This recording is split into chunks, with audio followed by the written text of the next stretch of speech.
Thank you all for coming. Welcome. I'm Ellen Fantini. I'm the managing editor of the European Conservative, and together with our partners, NBIC Ethics, we welcome you to this event on the digital future. A word about the European Conservative. We are a daily news and analysis website.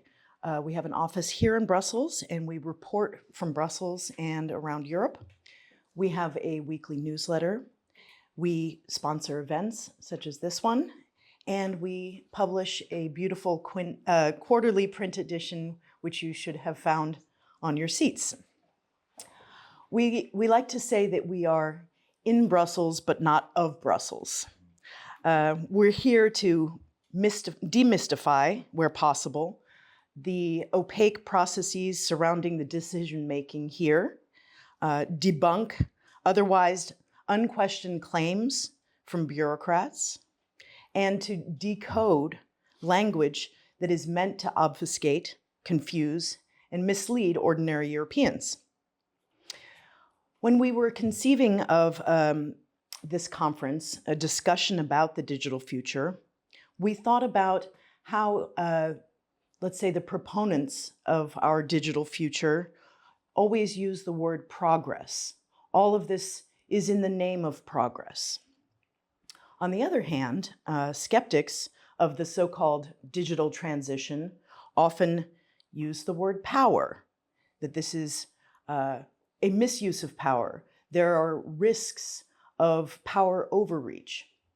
So we also thought about how ethical considerations are very rarely considered, or if they are, they're often an afterthought. So what we want to do is see where the scales tip, have a discussion about whether the plans for the digital future are in fact a sign of progress, or whether they have with them inherent risks of an abuse of power.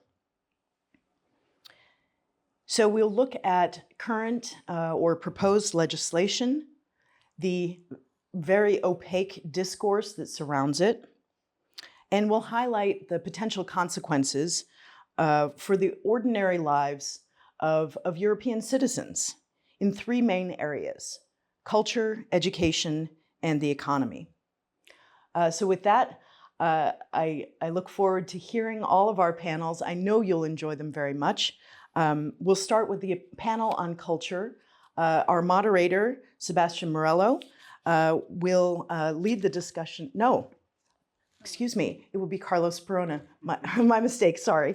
Carlos Perona will lead the discussion, so I'll invite him to come up. Carlos is a member of our team. Carlos is an analyst and writer for the European Conservative. He has a background in, let's say, all things institutional, so he knows from the inside out how all of these things work, and we're very grateful that he will moderate this panel. Hi everybody, Carlos Perona. As I've just been introduced, I'm going to invite our panelists up probably in the order in which I'll ask them to speak. So we're going to start with Norman Lewis, if he can make his way up. Hello, sir. Good morning. I'll invite them all up and then I'll introduce them. Let's do it like that. I'm going to continue with Miklos Lukács. Yes. Hi there. Hungarian name, I think, but Peruvian nationality. That's great. And finally, Mr. Rod Dreer. Hello, sir. Beginning with Mr. Norman Lewis. He is a former director at PwC, so he has experience in the field of consultancy. He's a signatory to the Big Potatoes London Innovation Manifesto. He's also an advisor, board of directors member, I believe, or an advisor to the Bubbleton or Bubbletone, I'm not sure how to pronounce that, telecommunications company, which is a blockchain company. It's the world's first decentralized data roaming company, as I understand it. Dr. Lukács is a senior lecturer at the San Martín de Porras University in Peru. He is a doctor in management. He has several master's degrees. I believe he's also a graduate of the artificial intelligence program at Oxford University. I should say I'm highlighting a few interesting elements from their CVs, but those CVs are stellar and they're full of other references that I could have drawn from, but that would take us, I think, too long. Finally, we have Mr. Rod Dreher, a longtime writer for the American Conservative. He now contributes to the European Conservative. He's moved over to Europe. He's also the author of such excellent books as The Benedict Option and How Dante Can Save Your Life, Catholic-sounding books from an Orthodox Christian. He's a very interesting thinker. We're extremely glad to have him. In structuring this conversation, I'm going to suggest a few areas that we might linger on, but they are entirely subject to amendation by our contributors. They can answer whatever question they wish I had asked. I defer completely to their interests. I would suggest addressing how artificial intelligence, since that's what we're mainly dealing with, affects culture in three ways. One is cognition, how it affects the user, the person who engages with artificial intelligence. Plato, or Socrates, as reported by Plato, told us that writing could affect how we think because we wouldn't commit things to memory anymore. Artificial intelligence is sort of a massive turn of the screw of what we've seen with the internet in general, this addiction to novelty. Kierkegaard famously talked about the despair of possibility. AI could elicit from us infinite prompts. When we begin to prompt the AI, we come up with all kinds of ideas of what we could do, and there's a danger in that because it can become compulsive and there's an addiction to novelty that can come from that. That's actually treated in clinics in South Korea now. So the effect on cognition is interesting, for the undisciplined at least, for the young. We have, of course, the effect on how culture is affected because AI changes how we create. So much of culture comes by way of specialized knowledge, crafts. If I don't need to hire an artist anymore, if I don't need a consultant even to tell me how to get away with not paying a corporate fee because AI can tell me everything and do everything, what does that do to the way culture used to differentiate? How specialized knowledge used to structure culture? And finally, community. The CEO of Stable Diffusions, Ahmed Mostake, has said that his AI is, I'm paraphrasing, localization friendly by design. His AI is supposed to be a pizza base and you can sort of put whatever toppings you want on it. That's interesting. Is AI going to work in that direction? Are we integrating it in ways that could potentiate or empower local culture, or are we doing the opposite? Is AI just going to homogenize everything and actually help those who want to centralize better exert their power over us? So again, that's just a few thoughts. Our panelists can take it in whatever direction they want. I'm going to invite them now to talk for maybe 10, 15 minutes, as long as they feel comfortable, introduce their thoughts on the topic, and then we'll move into a more conversational mode. So Mr. Norman Lewis, if I could start with you, sir. Oh. Thank you. Thank you very much. Turn it on. It's that little guy. Yeah. There we go. Technology. Right. Thanks very much. Just to say that I'm actually also at the moment a visiting research fellow at MCC Brussels, which is really my focus at the moment. I want to make a very simple statement to begin with and hopefully explain, which is that I think generative AI is not a threat to the future of culture, but our belief that it is the threat. And I think that's what I'm going to try and explain, because I think the point is that there is something very ingenious about generative AI. the fact that you can put a text prompt into a machine and it can generate something, images and text that has never existed before in a new form, is something quite extraordinary when you think about that in terms of the capacities that we've created, the machine that we have created here. Natural human language, and it generates sophisticated text and images. And the images, through diffusion models, and this is a key point about generative AI, is something that was invented only in 2015 by researchers at Stanford and Berkeley. You cannot just simply ignore or dismiss as regurgitations of existing material. This is not Google image search. This is doing something very, very new. It's very intriguing, it's very novel, and it's very eerie. For example, the photorealistic images of people who have never existed is really weird. When you watch it, you look at it, it's very kind of unsettling when you see things like that. It is very, very real. It is very real. But I think what really transformed this was in 2017 when Google researchers developed what they call transformer models. That's the T in ChatGPT. And it's the transformer models that allow these machines to enable to search huge databases that can transform these, that can almost emulate the human process of attention to the diffusion models. The diffusion models are that you could take things apart and then you could reassemble them in a different way. But that then adds that kind of level of intelligence. These are real big breakthroughs, and I really want to stress that because we shouldn't be Luddite about this. We should really understand it, and then from that we can then have a discussion, a rational discussion, as to whether this is something that we should be fearful of, whether this threatens our conception of culture, of creativity, etc. Interesting thing is that the creations that I think are being created, I would argue, are not creativity, precisely because there is no intentionality behind them.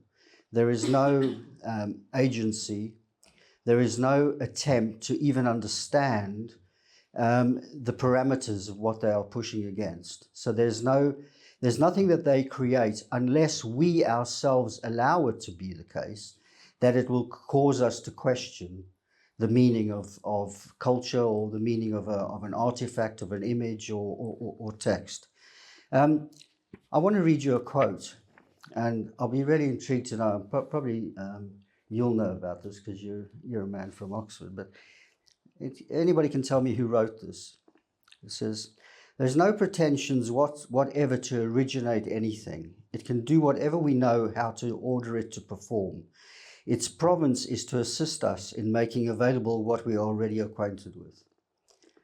Now, you could think that's a good description of ChatGPT, I think. Does anybody know who wrote that? ChatGPT. Who? ChatGPT. No, that was Ada Lovelace in 1837. 1837. She described the first computer after Charles Babbage. What would become the model for computing, inputs and outputs. You could put inputs into something and it would generate something and you'd get something in return. And that's a really interesting point because I think there's a huge amount of historic illiteracy when it comes to the hype around ChatGPT, as if this is something new, as if it's just come from somewhere, it's dropped out of the sky. We're going back 180 years to a discussion that has been, in fact, part of human history since its inception. The idea of presenting something to some magical or mysterious creature, a deity or a device, and then getting a transformed or newly created thing back from it, this is nothing new. We've been doing it for centuries. So let's just demystify that.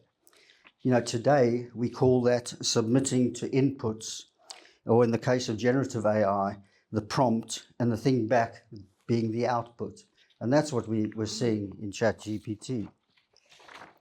But I raise this point because I do think it's important for us to gain this kind of perspective, because it really highlights what is new and what is different. And when Alan Turing, with his famous Turing test, which basically was that if you could not distinguish a machine from an interaction with a machine from a human being, then that machine had intelligence and was capable of being intelligent. But I think people misunderstand what Turing was doing, because what Turing is doing in truth is that it's not an assessment of the technology, but of us.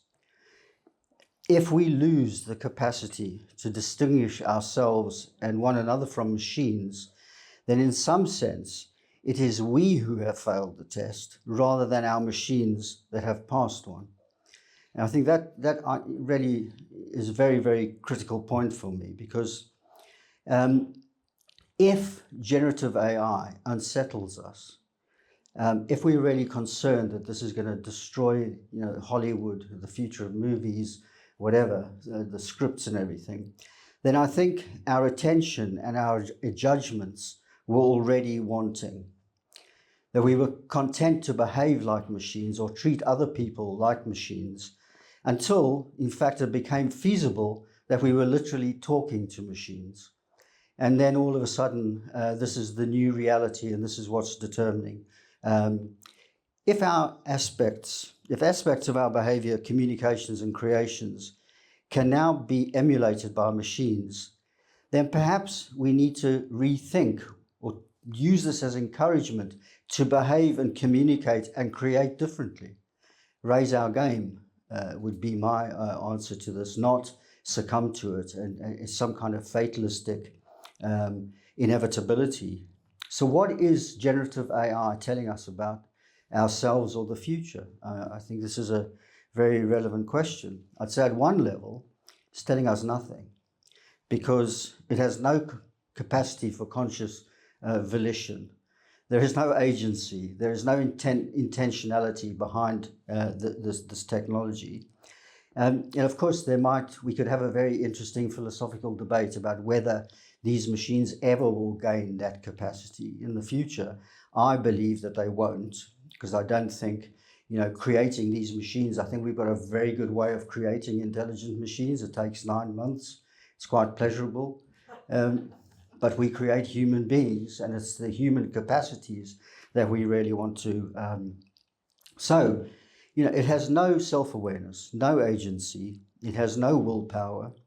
And therefore, it has no capacity to be truly creative, because it cannot challenge the meaning of culture. It does not understand what culture is in the first place. Of course, it can if we succumb to it, if we allow ourselves to debase culture and what is so peculiar and special about human creativity. But there is another message coming across from this, which is clearly that generative AI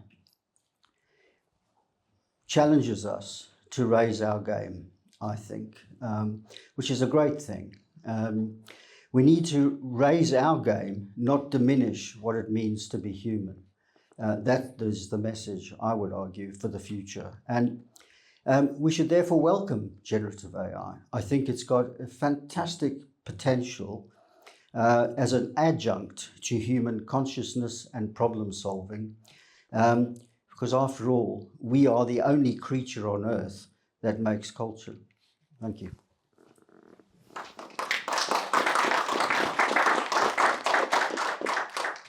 Thank you very much, Dr. Lewis. Dr. Lukács, what are your thoughts? Well, thank you. It's very interesting because I think at the core of the discussion is, where do we as human beings place ourselves within this new technological paradigm that is emerging? Are we going to be replaced by machines at some point? And actually, Mr. Norman said that I'm an Oxford man, I'm a Manchester man. I did my PhD at the University of Manchester. And I want to start my thoughts with this, the steam engine, which was created in the, let's say, in the last third of the 18th century, gave birth to a new economic model, which is modern capitalism, through in textile industries in northwestern England. From this change surged some 30, 40 years afterwards a new political thinking, which was Marxism, which denounced the asymmetries of power, economic and political, that had been created with the surge of these textile industries. So my thoughts here are that from technological change came a new economic system, which gave birth to a new political paradigm, which has been marking our political debate in the past 2 centuries. So we are left and right. In the left, we put these collectivistic ideologies with Marxism as its main expression. Now, the technological changes that are coming today are giving birth to new economic and political systems in our, we are witnessing it, and many people don't understand what's going on. And that's why we are like, where are we going in this post-truth society, which is an expression of this confusion that is emerging from these new technological developments. And then we talk about converging technologies, of which artificial intelligence is only one of them. But when I talk about these issues of technological change, I tend to integrate these technologies because they are not operating alone. When we talk about artificial intelligence, we should also consider what's the role of biotechnologies, for example, CRISPR, nanotech, robotics, 3D printing, etc. When you think of these technologies collectively, then you can make more sense of what's going on with the threat that these technologies pose on our human nature. In the case of artificial intelligence, I think that the most important or pressing issue is the outsourcing of decision-making, of human decision-making to machines. I think that's at the core of the problem. If we set a trend in the future, that's where I think the most important things we should pay attention to. What is going to happen with human autonomy and freedom in terms of our thinking processes. This has all been framed within the idea of progress. Progress is, the origins of the concept have been stolen from Christianity. It was Augustine of Hippo who coined, or who, let's say, framed progress as we understand it today. He was the first one to develop the modern conception of progress as this, ever ascending process, a linear process that always has a purpose. In the City of God, he explains the transition of humans, of men, in the City of Men, and how through virtue and sacrifice you reach this City of God. That's Augustine of Hippo said a teleology of progress. We have a direction, and this is what is happening now. It is said as an idea of progress where we are setting to a new future.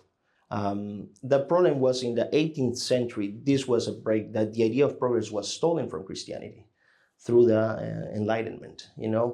God was replaced by men as the center of the universe. And this was a very, very important moment in history because we started thinking more on ourselves.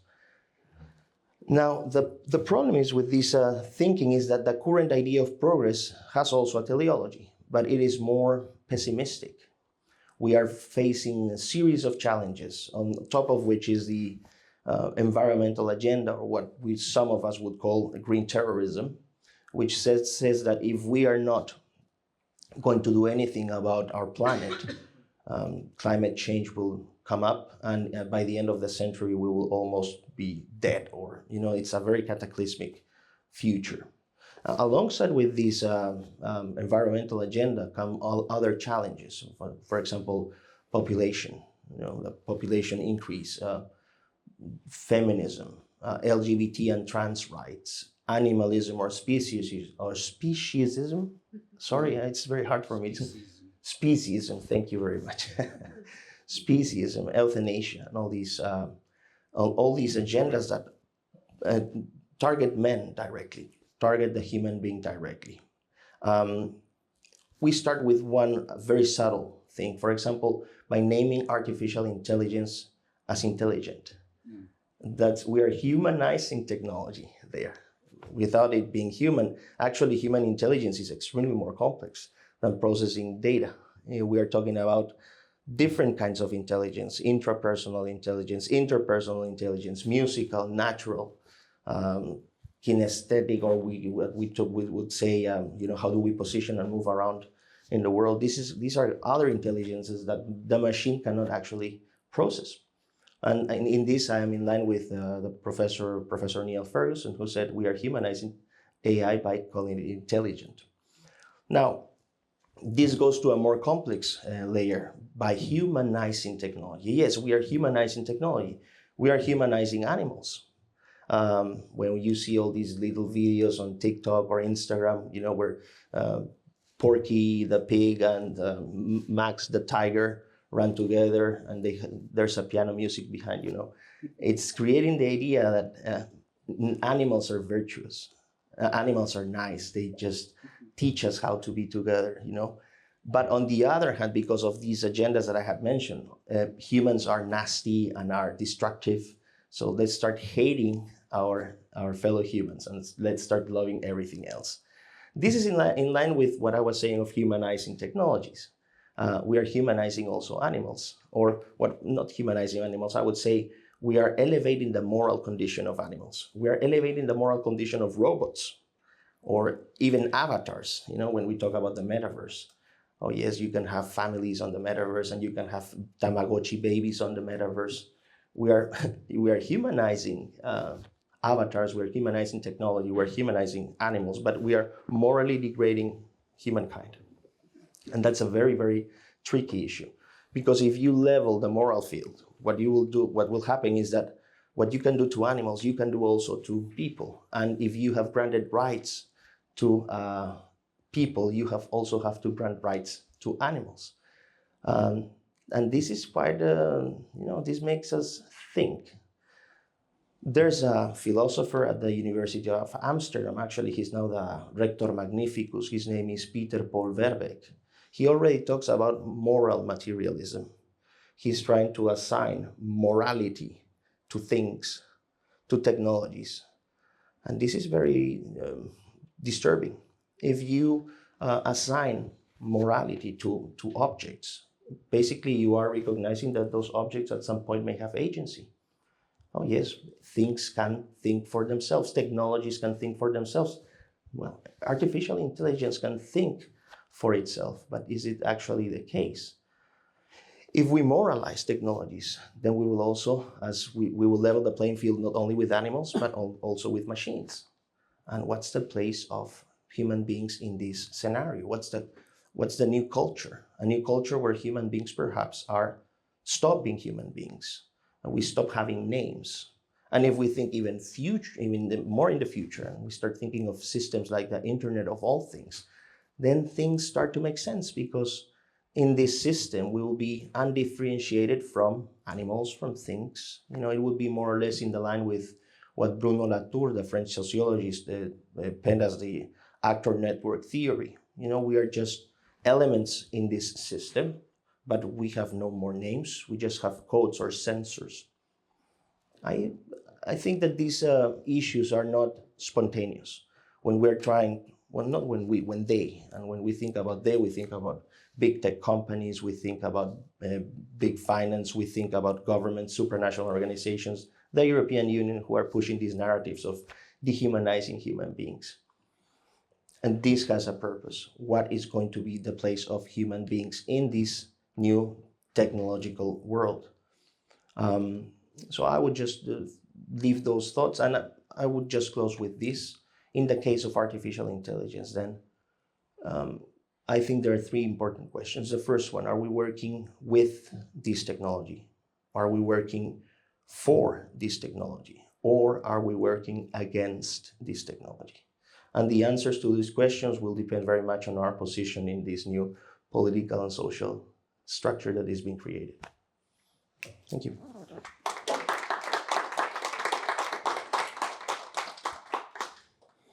That was really quite interesting. And you were talking about the morality of technology.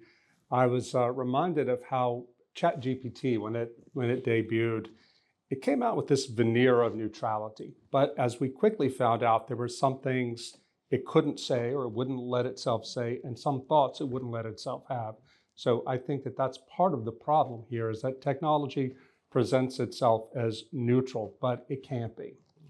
But I want to talk about what I call soft totalitarianism. I wrote a book a few years ago called Live Not by Lies.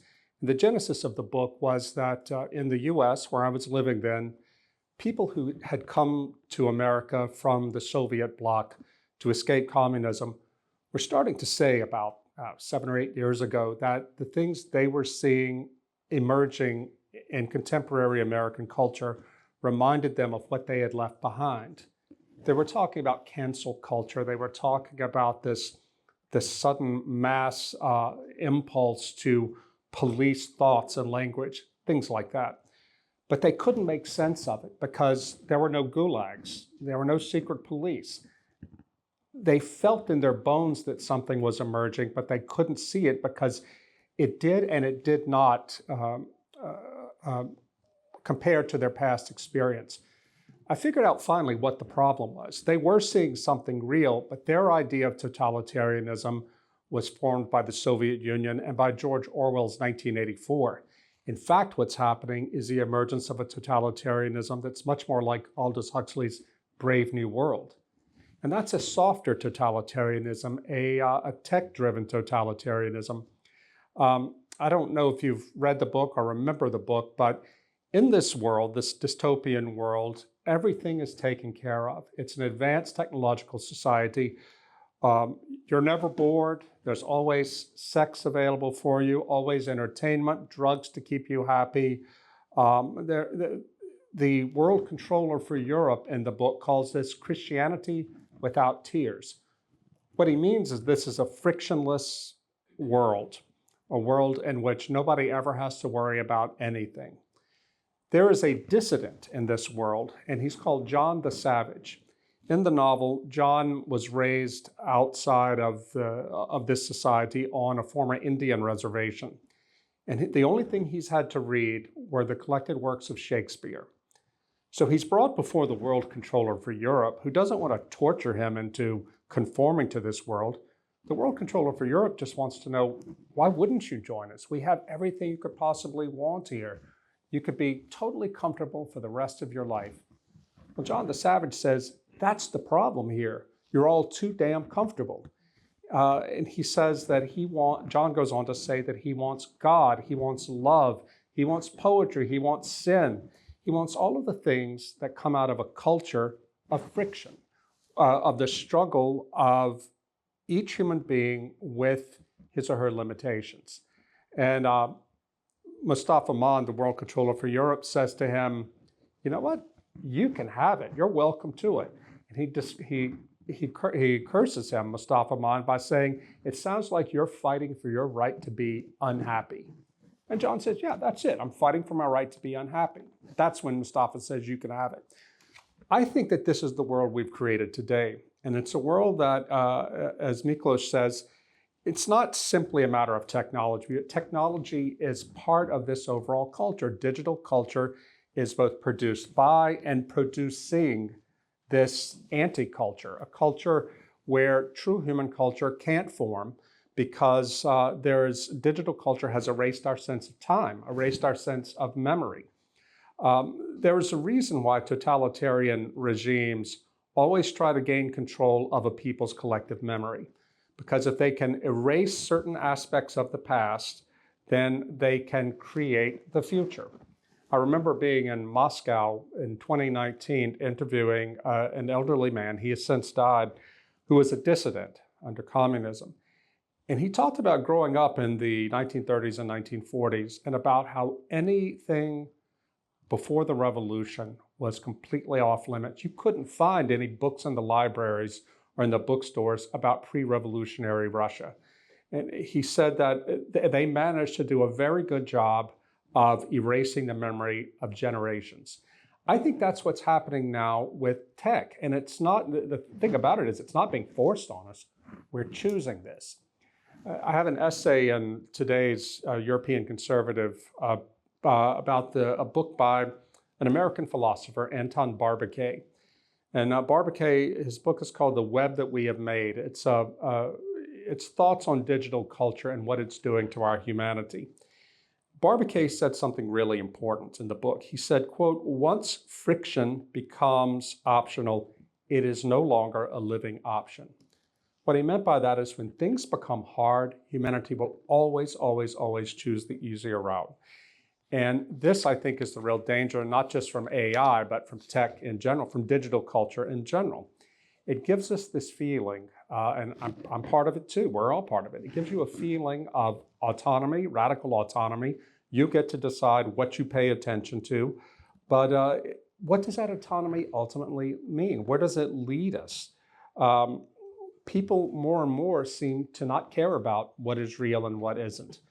I think this is just an intuition, but I think it's no coincidence that the transgender phenomenon has emerged in the digital era and particularly in the post-smartphone era. First smartphone introduced in 2017, and it is located almost exclusively in young people who were raised with no memory of pre-digital culture. I think that the technology, digital technology, has taught us to think that the world is infinitely malleable, or it should be infinitely malleable. And if anyone denies it, then they are somehow impinging cruelly on our identities and must be punished. I think that I'm also really moved recently by the writings of Ian McGilchrist, who is a neuroscientist, a psychiatrist, and a poet. He has a book called, the most recent book called The Matter with Things. And very briefly, Ian says that brain structure is essential to creating culture. He doesn't follow the cartoonish idea of left brain logical, right brain emotional. That's not what he says. But he does say that the parts of the left brain are what are more logical and are more analytical, and the right brain is more intuitive. And in a healthy human brain, they work together. But in the brain that has emerged over the past 500 years in the West, we in the West have come to favor in a very distorted way, the left brain way of seeing things, which is to put total control, or try to impose total control on the world. And I should say, by the way, our colleague Sebastian Morello here has a wonderful documentary on the European Conservative Channel in which he interviewed Ian at documentary length. I bring Ian up here because he says in his book and in his work that there are some truths that we can only know through doing. And this is a right brain way of knowing. Truth is not simply propositional. Some truths can only be experienced, only be known in an experiential way. AI especially obviates that. It makes it possible for us to know or have this simulacrum of knowledge without actually doing anything. It disembodies us. And this is one thing that worries me about it because it makes us less human. Anton Barbecue said, an AI world is one in which we can no longer say what we as humans are for. And I think that it is true, too, that AI is the ultimate expression of the modern spirit to make practical effectiveness. Does it work? The only real measure of worth, not philosophy, not religion, not metaphysics or philosophical meaning, just does it work? Heidegger said in the interview published in Spiegel after his death that humanity was headed towards a tech calamity because it wouldn't know how to deal with the technological monsters it had created. He famously said in that interview, only a God can save us from this. Not God, but a God. Well, I have a strong feeling that this is true, that if we do not ground ourselves in a strong commitment to a source of transcendence outside of ourselves, we will be conquered by technology, which is a way of self-conquering, of conquering ourselves, of becoming slaves to our own passions. I'll end with this. Anton Barbecue, in his book, has a postscript that is his take on the Grand Inquisitor story by Dostoevsky. You might remember in the Brothers Karamazov, there's a famous passage in which Jesus returns to Sevilla during the Inquisition, and the Grand Inquisitor knows who he is, calls him in and says, "Get out of here. We're solving the problems for everybody. We are going to make everybody happy. We recognize that most people want nothing more than to feel secure, to be a little happy, do a little of this, a little of that. We've got the system down to guarantee their happiness. You're only going to mess it up." Well, in Barbicay's version, the Grand Inquisitor is a Silicon Valley executive who writes to him and says, all of the things you say about the danger of digital culture to what's truly human, nobody cares. In the end, people want happiness and security and a little bit of recognition and a little bit of community. We provide that for them, and it's only going to get better. They measure progress by how much easier their lives become. And so all of the things you say about the danger to our humanity, the dangers that can only be confronted and pushed back against by choosing the hard way, by choosing friction, by choosing asceticism, which is the traditional Christian solution, it's all nonsense. Nobody's going to buy it. I finished that on that book and that chapter on the night train across Austria recently, and it was hard to sleep after reading that because I fear that Anton Barbicay is right.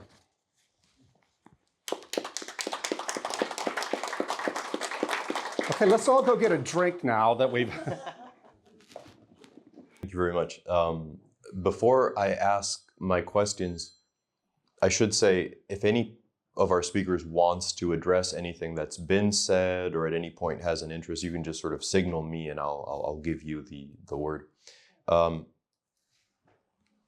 Dr. Lewis, you discussed at one point, you mentioned succumbing to AI, that AI doesn't impact us negatively unless we succumb to it, or it doesn't usurp our rightful position as the creator, the helmsman of our projects, unless we succumb. What does succumbing look like in your view? And do you fathom any rules of proper usage, the contexts in which it should be integrated and the ones in which it should not, or any, let's say, ethical protocol for engaging with these technologies that would prevent us from succumbing to them?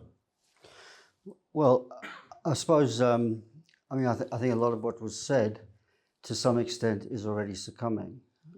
That's my pushback on what you were arguing. For example, on ChatGPT, this idea that it's not neutral.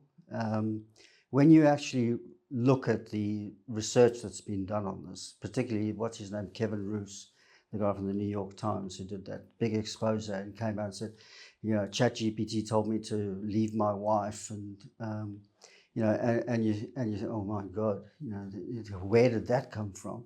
Actually, when you look at the conversation, what's happening is Kevin Roose is talking to himself. He's reflecting his own fear onto the machine. The machine's got no concept of where it's going. It's being prompted. There's a brilliant, if you haven't seen this, there is an absolutely brilliant article on the Financial Times which explains what transformation means in ChatGPT. And they've got the model of how it actually works. And essentially, what it's doing is it's predicting that this word in this context is followed by this word. That's what it's doing. It has no understanding of what it's doing. If it's giving these answers, it's because we're prompting it to give it.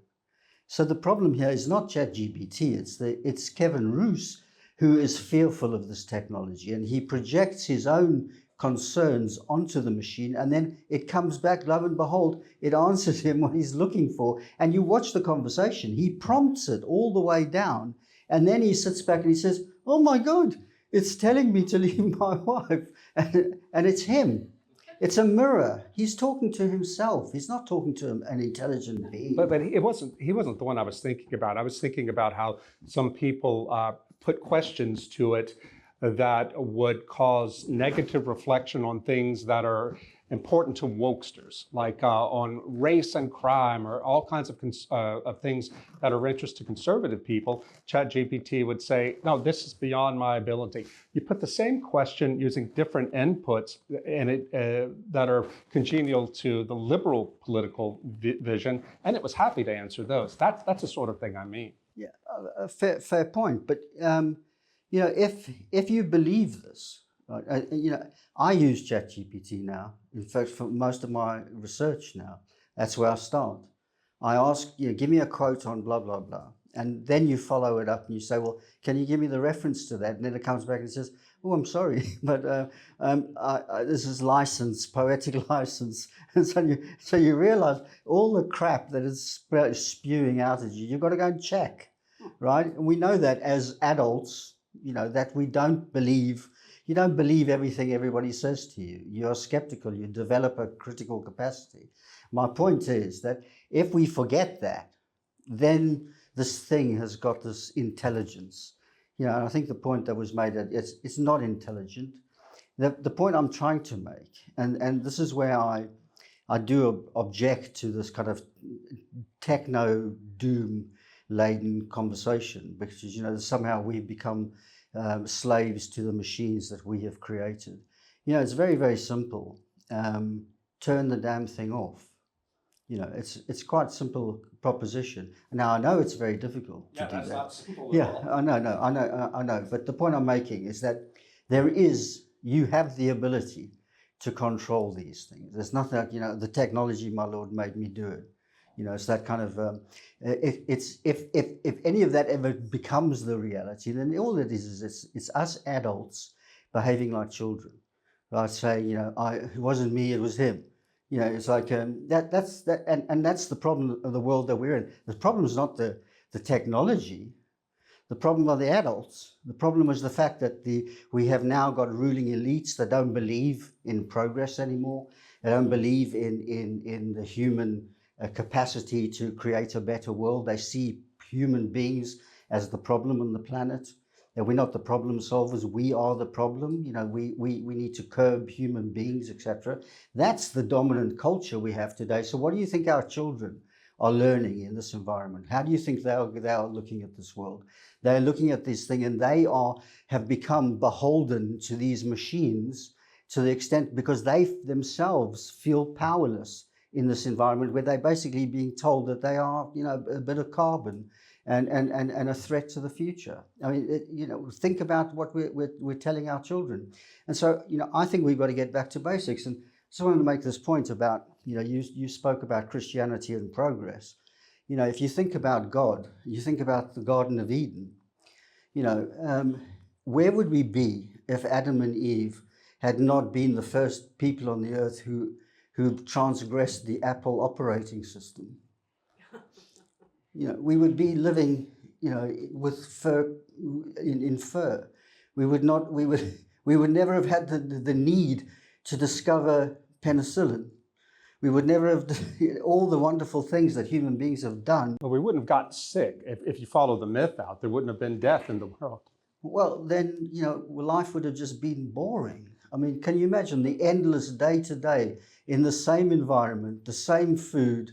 You know, there'd be no experimentation, there'd be no advance, there'd be no progress, there'd be no philosophy. What would progress be in that case? Progress means that our ability to control nature, our ability to understand nature, our ability to transform nature in our interests. And you're right, where you're right is that in the process of doing that, we've created technologies which in then turn create us.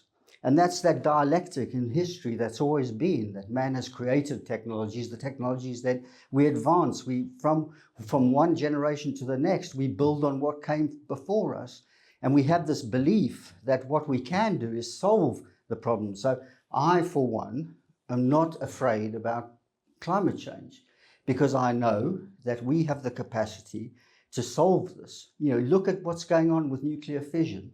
Look at the breakthroughs that we're on the cusp of now, where we will have unlimited energy for the future. And this whole fossil fuel stuff and net zero, we'll look back on it in 100 years' time and think, what a bunch of idiots we were, that we thought that was the finite, that was the end of things. I believe in the capacity, the infinite capacity of the human imagination and our ingenuity. And I think that's what we've got to get back to. I think that's what we've got to reassert today. It is a subjective thing, I agree. And it's very difficult in the circumstances today. But I think we have to stick to those principles and argue for them and fight for them.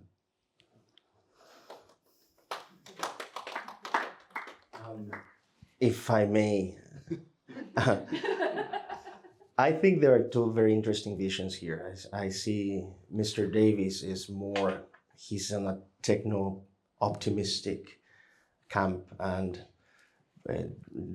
Rod is in the more techno-pessimistic side. I side with Rod in this one.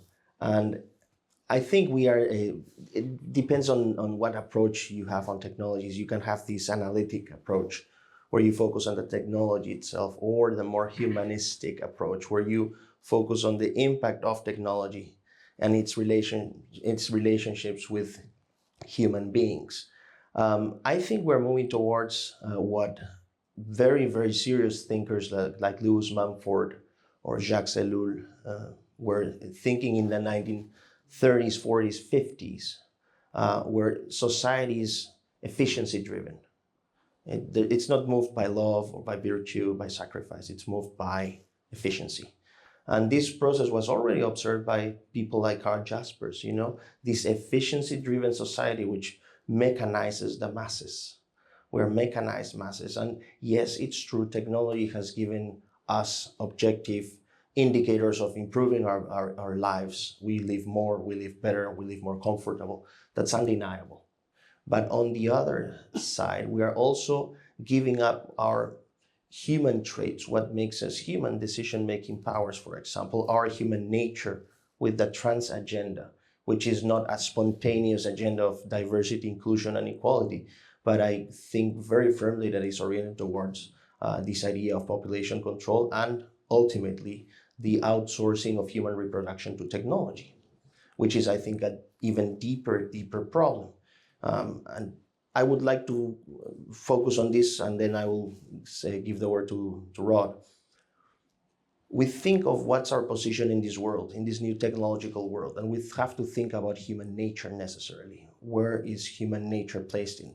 And when we think about human nature, we think about all the biological traits, our genetics, our anthropology, our physiology, our psychology, of things that make us human, that separate us from other species. Not our species, but also machines. From that human nature, the ability to communicate with each other. And from that human nature also, what it comes out of that nature, which is our human condition. How do we live in the world as human beings? How do we experience the world as human beings? We are the only species that can register its past history. We're the only species that can think in abstract terms or philosophy. And we also have superior aesthetic qualities than other species. We can create poetry, music, novels. We have all these capacities. From that nature and that condition, you can lead to our human institutions, the culture. You know, our culture is underlined by our nature and our condition. Now, when technology comes in, it attacks us from every single front. It attacks our nature with all these, for example, hormonizing kids. That's a straight attack on human nature when we start thinking of trans men and trans women, categories that in nature do not exist and will never exist unless human beings intervene. You think about artificial intelligence and the outsourcing of our decision-making powers. You think about the human condition. Well, the human condition is also attacked, and by extension, our human institutions. That's why you want to attack marriage. That's why you want to attack family. We have multi-parental families, multi-species families. We have a whole set of new institutions that are created from this new technological, intervention. So, because of these things, and summing up in the little debate that we had here, I tend to be more pessimistic because I love being human. And I think we are losing our humanity gradually. We're becoming more efficient, but less less virtuous, to put it in some way. I want to add to that. There's a German sociologist named Hartmut Rosa who has a really interesting theory of what he calls resonance. And the term resonance, as he uses it, is one that's a lot like the use of the word enchantment. That is to say, if one feels resonant with the world around one, one feels some sort of deep connection with it. Rosa says and Rosa doesn't write from a religious point of view at all. He's a sociologist. He says that there is a paradoxical relationship between the world outside of the individual subject on the question of resonance. He said that the more an individual tries to control the outside world and his experience of it, the less resonant he'll be.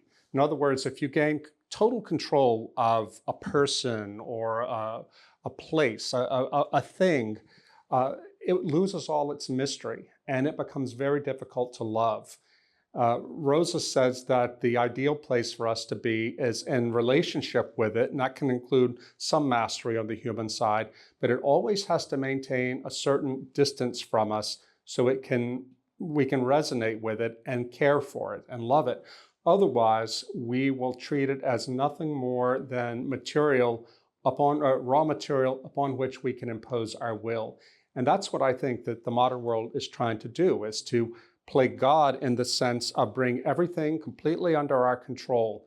I don't think you would object to transhumanism, would you, or transgenderism, or would you? I do, yeah. Why? In what sense? Because is that not just the next step in imposing our will, using technology to impose our will on matter? No, well, on your point on resonance, I think the problem I have with that is that it's too internally focused, because human beings have become what we are as a consequence of being external. By engaging with the world, we have learnt about the world, but we've learnt about ourselves, and we've learnt about what we are as creatures.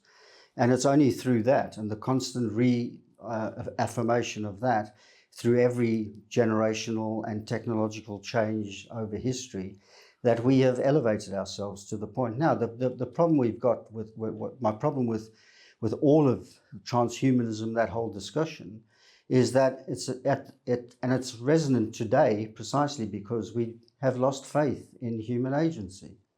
And once you lose faith in human agency, then of course you're looking somewhere else. You're looking at the singularity. You're looking at, when the computers are going to be so smart we can, use them as adjuncts to ourselves. And all that's really doing is what I started my talk out with, which is we are saying, it's only true because we are allowing ourselves to be subdued into thinking that this creation that we have created is now bigger than us. And therefore,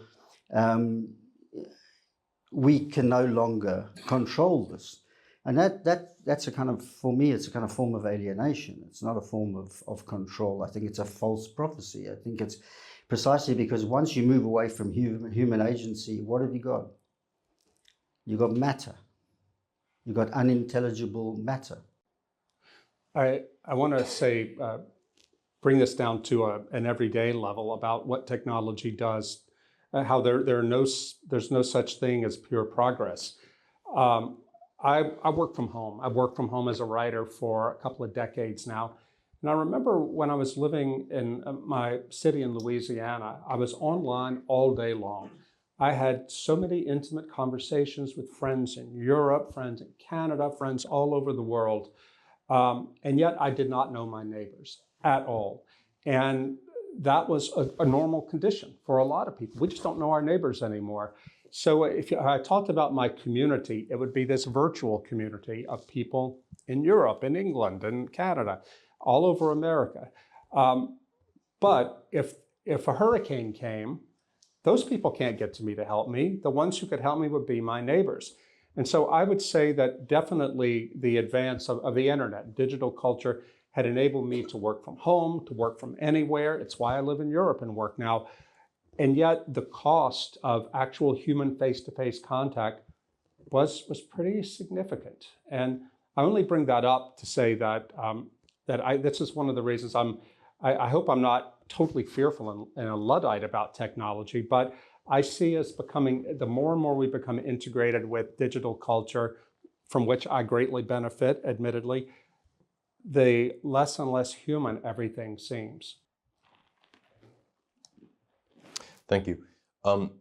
Okay, following up then on this idea, we have a difference that's attitudinal, whether we address AI in optimistic or pessimistic terms, but surely if AI is to be something other than the soma of Brave New World, for example, if our capacity to be endlessly distracted by it, or perhaps to have our creative projects hijacked by the panoply of possibilities that it offers us and that kind of compulsive addiction that it sort of suggests to some of us, which the internet does as well, which comes together with divorcing us from our immediate context.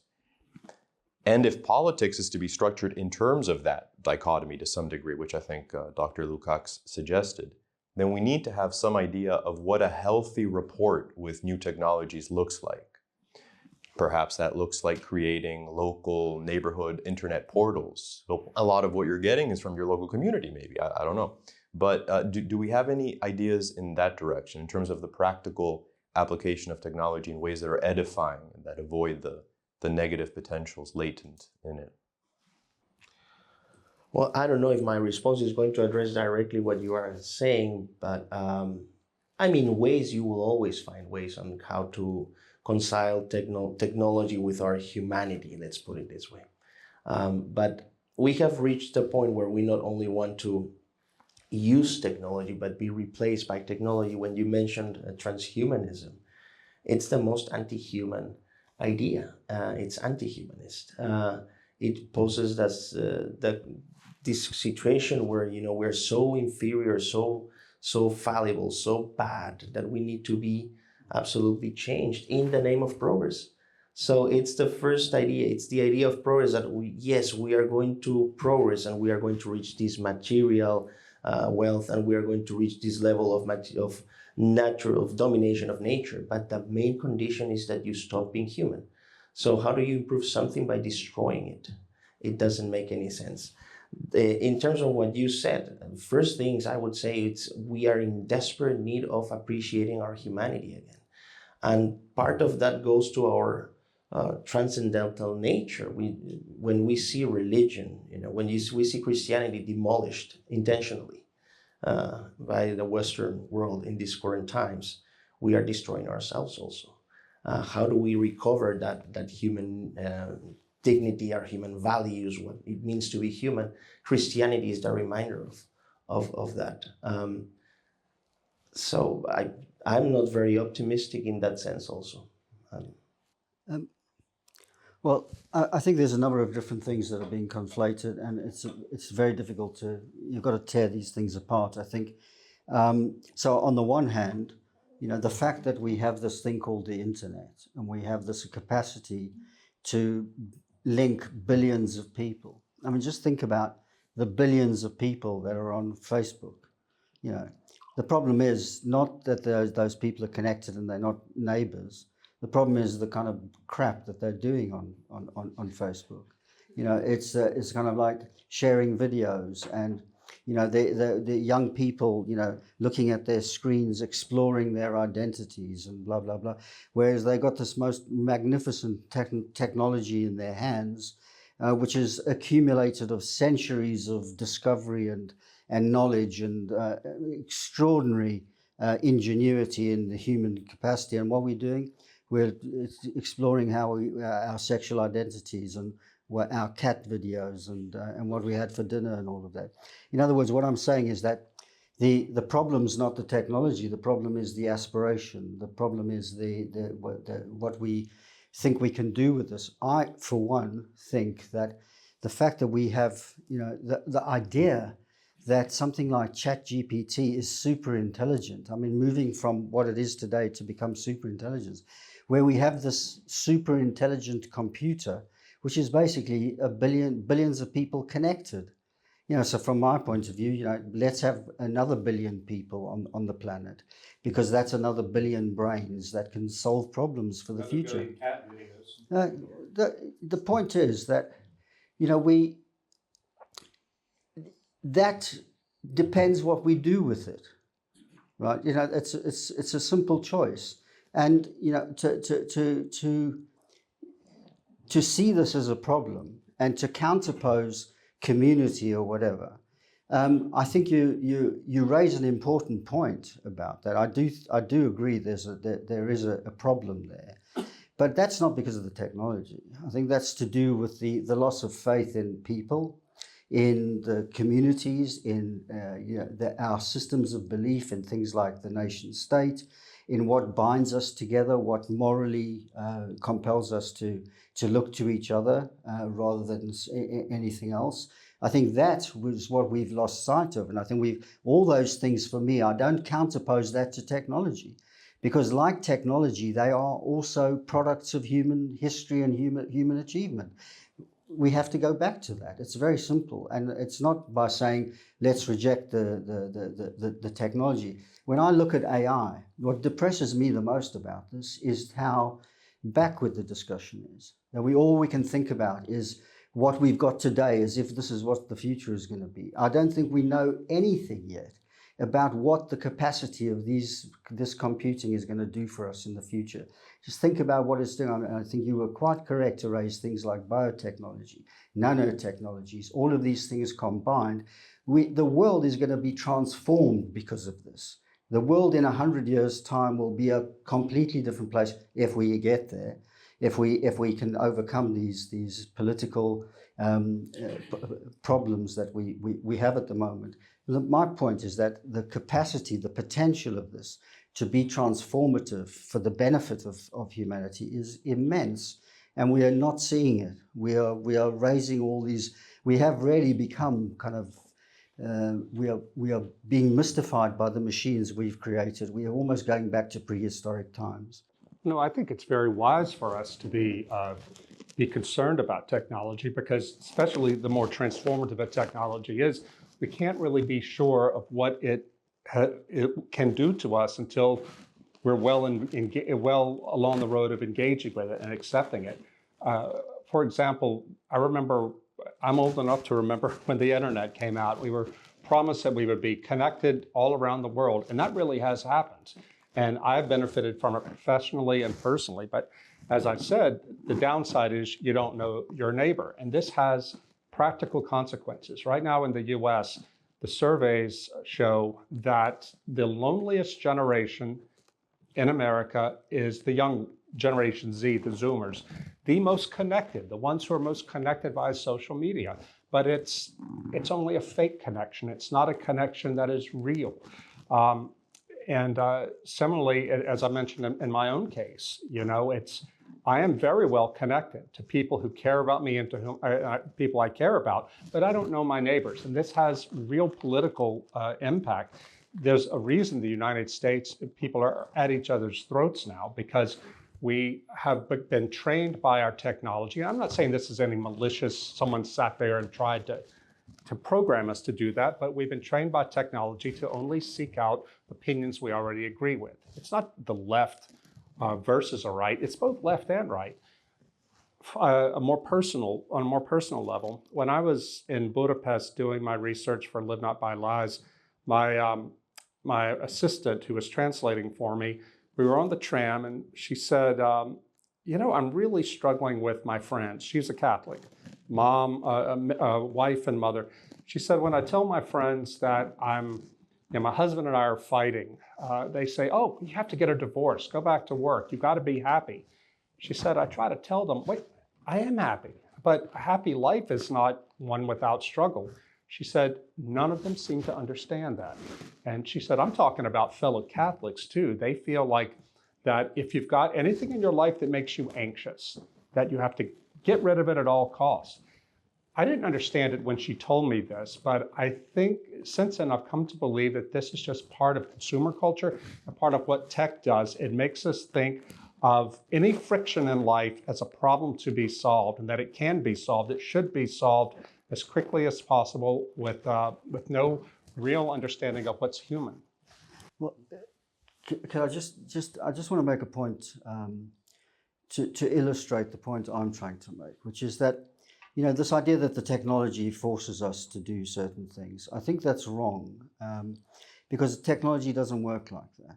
Technology just doesn't appear and then it just gets imposed on society and people just go, oh yes, that's good, we'll do it. So if you really want to look at the genesis of social media and where that came from young people. I don't know, not many people know this, but the reason why we have social media today is because of Japanese schoolgirls. Because what they did was that they discovered that their parents' paging machines could be used to send messages for free by using a code. And when the telcos saw this happening, they realized that what was an engineering channel for backchat was potentially a lucrative channel for data. And that's where the transformation took place. So it wasn't the technologists. They had created this. They had no idea that this was going to happen. Now, I know this intimately because I was involved in this. I was Director of Technology Research for Orange for 10 years. And I can tell you that no one in the telco industry ever envisaged that this was going to be the source of their income in the future. So my point I'm making is that the reason why the kids were doing this was because of cultural change, because their childhood had changed, because they were now in the presence of adults because of risk consciousness, because of risk society. And so to escape the adults, they took this technology and developed their own systems of communication where they could be in the presence of adults, but they could be having a conversation that the adults didn't understand. The real problem here is not the technology, therefore. What really happened was that the adults started behaving like children. And it was the adults, the infantilization of adulthood that resulted in the fact that we all became children using this technology in this kind of way. That was not anything to do with the technology. It was about the cultural, political choices and that occurred at that time. It's much more complex than that. But the point I'm trying to make is that there is a dialectical relationship between these things, that these things don't just happen. I don't disagree with you. I think you're right, but I'm saying that I'm not even putting moral fault here. I'm just saying that the emergence of this technology may have come in a completely innocent and understandable way, but it has had profound and profoundly destructive effects, and that needs to be accounted for. Yeah, well, I share that view. I think it's crucial. Where do we position ourselves? If we are assigning morality or agency to technology or not? I'm in your side in this one also. I think Rod is also in this one, that technology itself doesn't have a morality. We still make the choices until we reach this singularity moment, which I think. I don't know if it will happen ever, but what is if we assign agency and morality to technology? It's the first time in human history also that these technologies, as the fourth industrial revolution states, it's not that it's going to change our environments, but it has the capacity to change ourselves. And that's why these discussions on human nature are so important. Are we willing to give as FOST, everything that we have in the name of progress?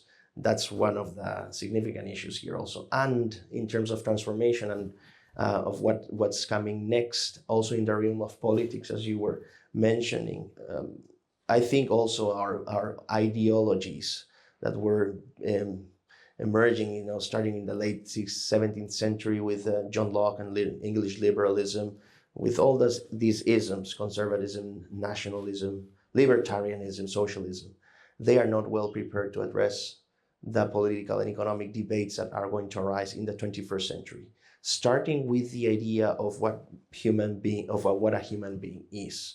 I also think there's a new world that is opening in terms of political ideologies, which I think conservatism, because this is the European conservative, and me as a conservative, I am also in the position where we accept the limitations and the fallibility of human beings, as opposed to other ideologies. Conservatives think that, yes, we accept that we're limited and we're fallible. how do we place ourselves in this new world where technology promises to be perfect?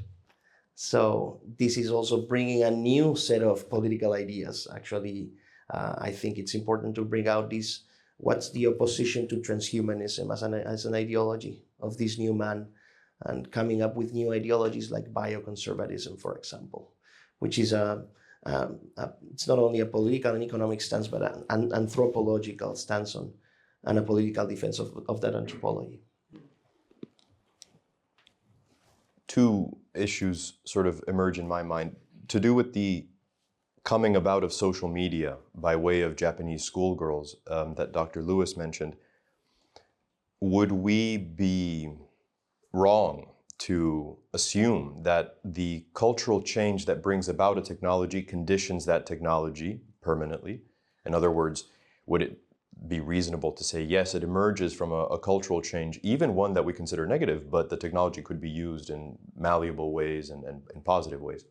The second issue, if there is a substantive disagreement, is it located in the following equation?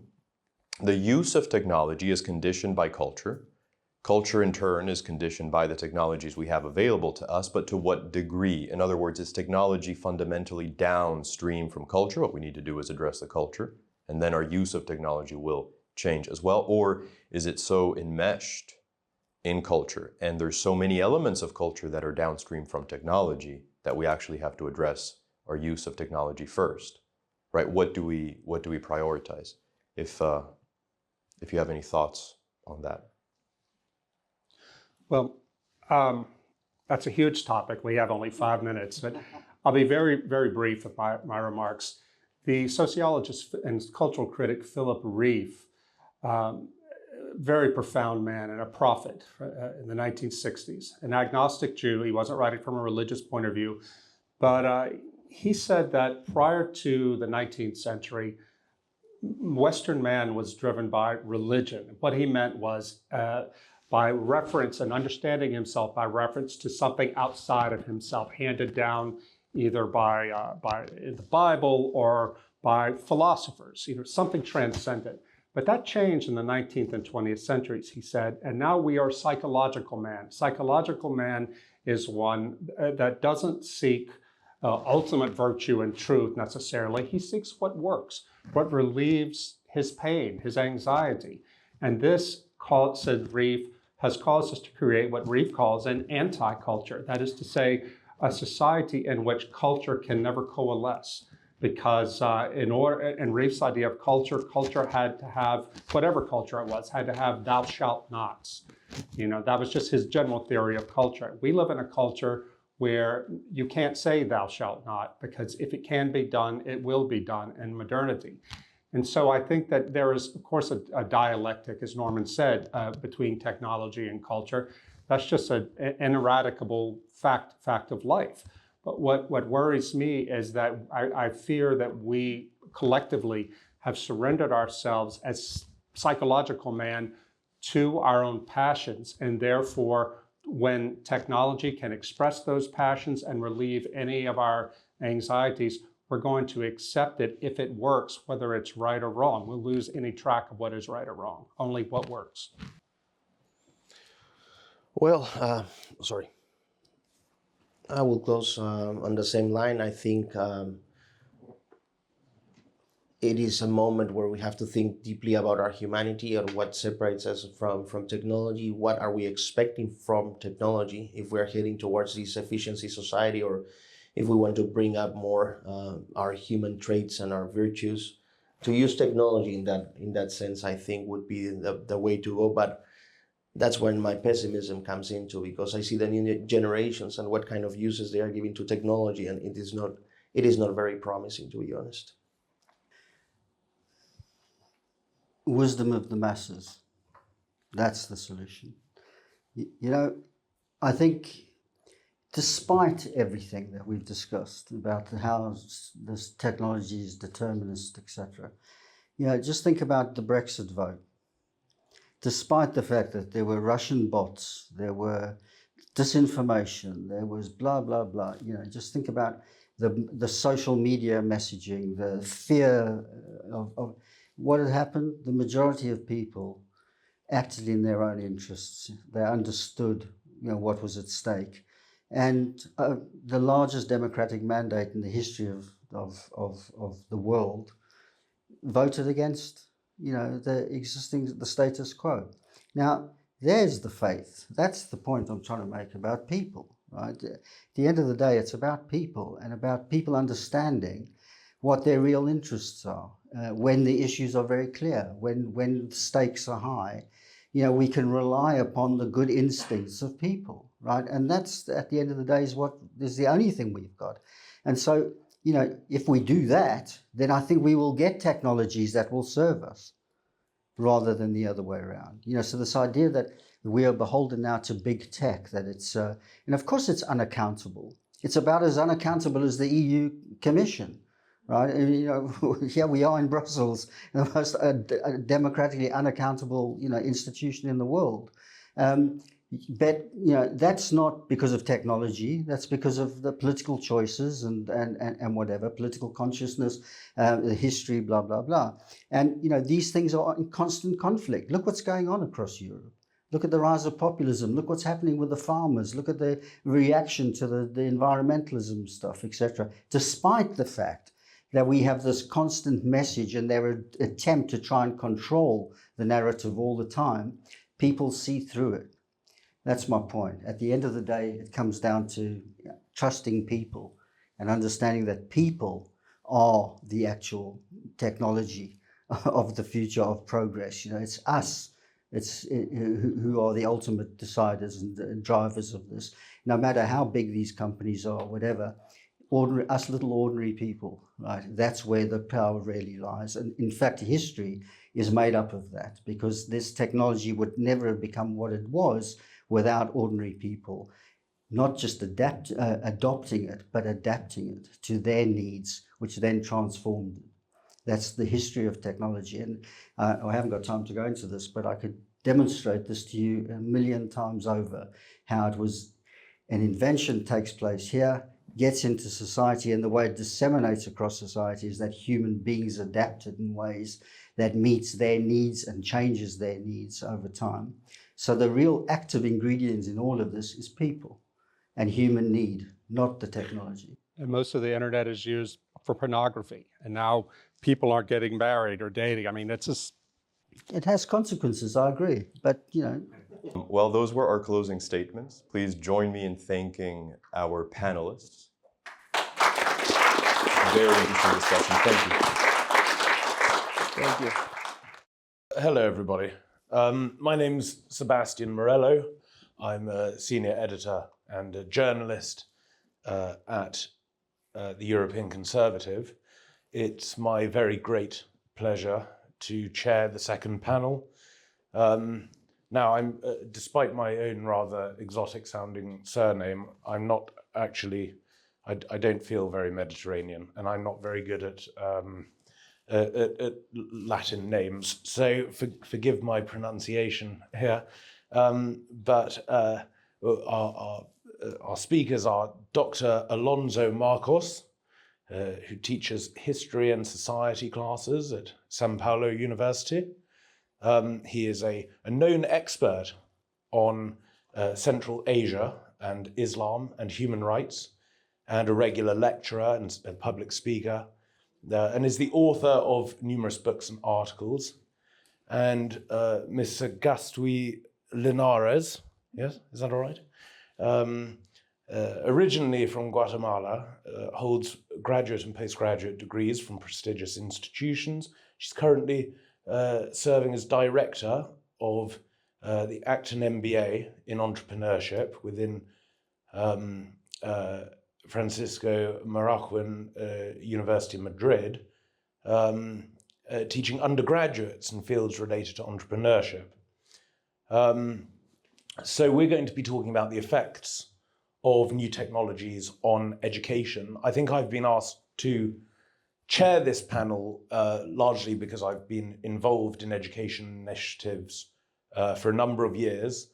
I was part of a program in London to encourage the study of the liberal arts, And that was largely because friends of mine and I saw the transformation of technology, which is something that's happened over many, many decades, perhaps even centuries. The transformation of education into a utility-based, instrumentalized field of formation, rather than what those of us who are trained in the humanities at sort of small colleges thought it to be, which was a pathway of transformation through sitting at the feet of the masters of our civilization. And so we started this liberal arts initiative in London, and because it was a very good thing, and because of the age in which we live, it failed. And so on that point, you know, the discussion earlier today I thought was extremely interesting and very insightful and creative. But I am definitely with the techno-pessimists. So I've made my inquiries, and I have two people here who place themselves somewhere in the middle, see the dangers of the encroachment of new technologies, but also see where these things can be used for the benefit of everybody. I'll just say a couple of small remarks about education just to get the conversation going, and then I'll turn to the speakers, and then hopefully in the last sort of half an hour or so we can open it up to the audience. That's the plan. I think that there are, and this is a very crude and superficial way of speaking, but it's nonetheless, I think, broadly true. I think there are two competing notions of education in the West. One is what you might say is a sort of classical view of education, which is a formation of the whole person to achieve some kind of human flourishing for the individuals who go through it.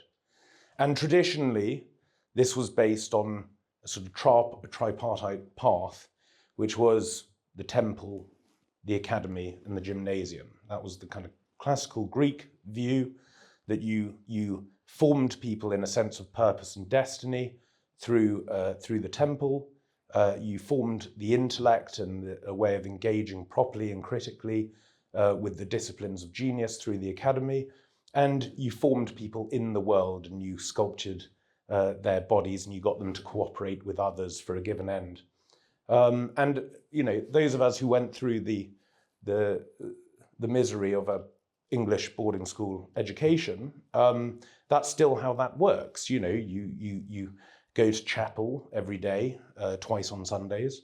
You go to your lessons and you study the disciplines of genius, and then you get on the rugby pitch, and and so it still sort of continues to this day.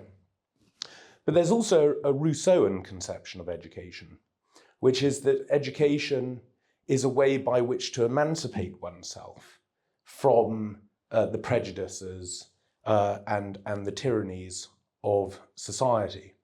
And this, I think, has become, like all bad French ideas, this has come to dominate much of the world. So what's interesting about this is that despite Rousseau's nature romanticism, his view does nonetheless lead to this pursuit of the pre-social authentic self and how to emancipate the authentic self. And how do you get there? Well, in the modern age, that has increasingly become technology. You emancipate yourself through technology, and you discover your true self through technology.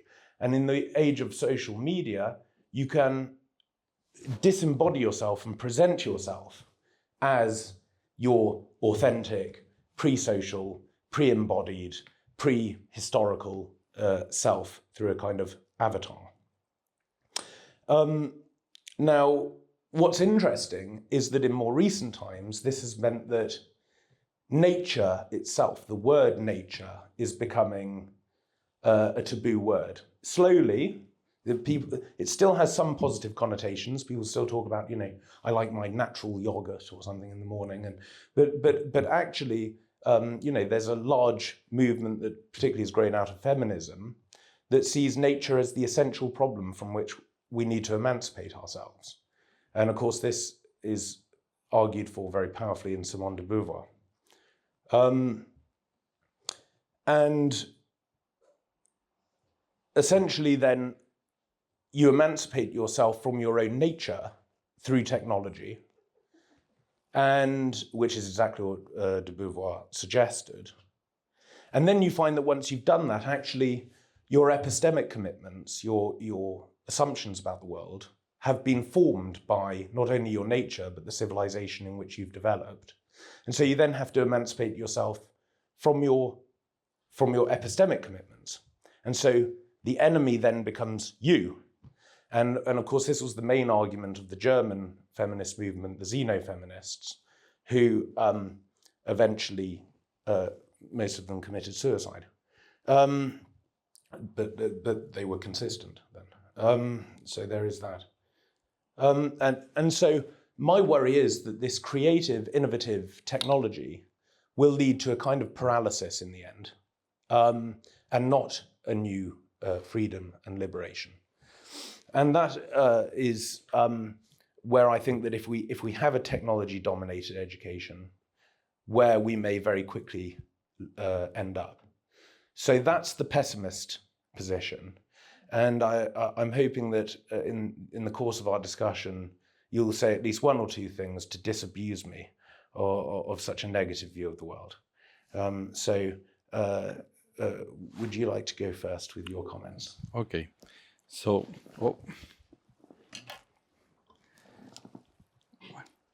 so first of all, thanks, Sebastian, for your introduction. Thanks to the European Conservative for inviting me to share with you my ideas, my views, and my experience also as father, because I am a father of four terrorists. Children, and also. I'm the president of in Spain we have AMPA, which is not the Italian AMPA or the American AMPA, but it is something like the Mothers and Fathers of Students Association. In every school we have something like this. So I'm the president of the AMPA of my children's school, and also I'm professor at the university. So I know some aspects of the education in every field. No? So thanks for inviting me to share with you my experience in these three fields. First of all, I said I'm a father of four, yes, and they are really young, really little people. I mean, the little one is 8 years old, and the eldest is 14, I think so. Yes, 14 years old. So he's a teenager, and I think, where is Mr. Davis? I don't know. Okay, so Mr. Davis said before that the problem is not children, the problem is not technology, the problem is adults. Yes, I think so. And I can see my own experience. No? I'm working during the week, but I have to, how can I say, to divide or to combine my familiar life with my professional life. I have to come back. Thanks God, I have the opportunity to do that, to come back home earlier. So the work I'm not doing during the afternoon, I'm doing during the weekend, because I have to do my work for the university sooner or later, but sooner. I have to do it sooner. So what happened with my children during the weekend? They are at home while I'm in front of the computer working for the university. So what do they see? What they see is that I'm in front of a computer, of a machine, and the machine is helping me to do my work. Yes, so as a reaction, or as a result of that, of course, when they have phones or smartphones or ill phones or silly phones or whatever, when they have smartphones, what is their reaction? They use them all the day. Why? Because father and mother, papa and mama, they are doing the same for the rest of their lives, no? Because when we are with them, we are in fact, we are not with them. We are not playing with them, talking to them, educating them, and so on and so forth, but we are, unfortunately, doing our business or chatting with our father or our mother because she is far from us, and so on and so forth. So at the end of the day, we are abusing technology, and this is what we are teaching to our children. And unfortunately, this is the future. This is the generation, the future's generation. No? So as a father, it is my wife who decided that. We are no longer using the smartphones as much as possible in front of our children, no? To avoid these kind of situations. No? But this is a personal choice or a familiar choice. But I fear that the rest of the society in Spain, they are not doing the same. But in fact, when we are visiting restaurants and so on, I could see, for instance, the past Saturday, I could see one father watching videos on the smartphone while his children, they were with him. It's a pity. It's really sad. It's really sad picture. Anyway, we avoid to use this kind of screens because my wife watched a video of this lady, Marianne Estapé. Marianne Estapé is a psychologist, I think so, no? Psychologist. And she explains really well how the use of screens is not really good for children and for teenagers because it creates addictions. No? It's addictive. The screen is solving a problem immediately, and this is a kind of reward for the brain and so forth. So it deserves more, or it takes more, or make you think that you need more the screen and so forth. So you can watch a video, haha, what a funny video. Next one. So at the end of the day, what you have is someone who is an addict to the new technology. So it's, yeah, I'm pessimistic, of course. But of course, for instance, my eldest daughter, she usually watches videos every day and so on. And of course, she gets some knowledge from that, useful knowledge. In this way, she was explaining us something about Pakistan or something about India or something about, no? So somehow it is useful, of course. So as a father, we try to avoid the use of new technologies at home, but because we can see that it is addictive, no? And also it is, according to Marianne Estapé, it is not good for the formation of the brain connections, no? Also, the next point, AMPA. In Spain, or at least in the community of Madrid, we want to implement new devices. No, we want to avoid books, and we want to implement tablets and so on. For me, it's crazy, no? Because we are strengthening the other part. No, so we want to avoid addictions, but we offer them another addiction, no? Which is the tablet and so on. Of course, we can use videos, we can use overhead projectors or audios in the class and so on. But I think the way we are learning things, of course, the main source should be the books, but also human life. We can visit museums, we can visit nature, we can do excursions and so on.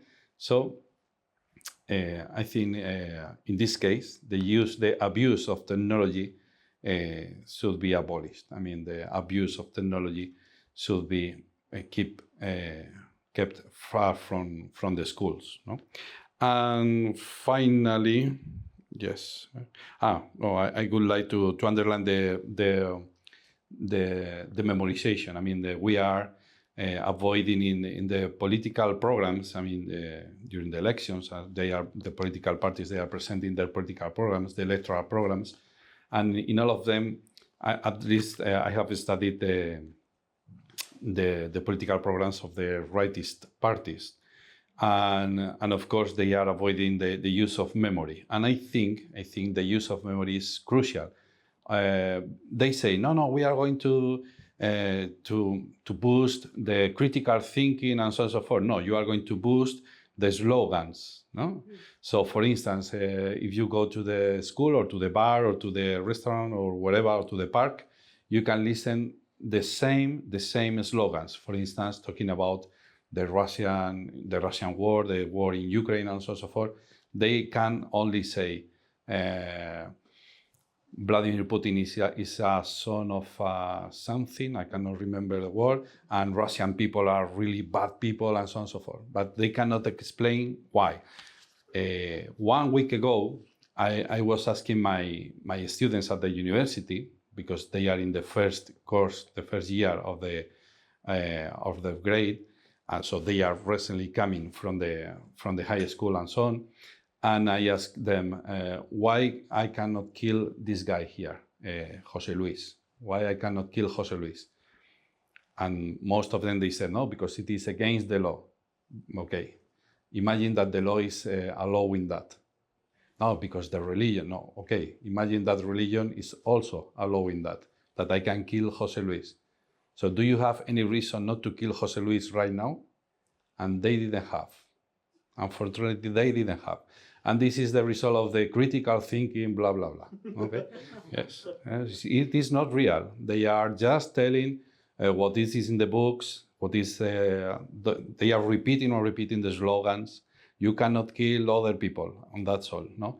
Why Auschwitz is so bad story? They don't know. They cannot tell anything about that. No?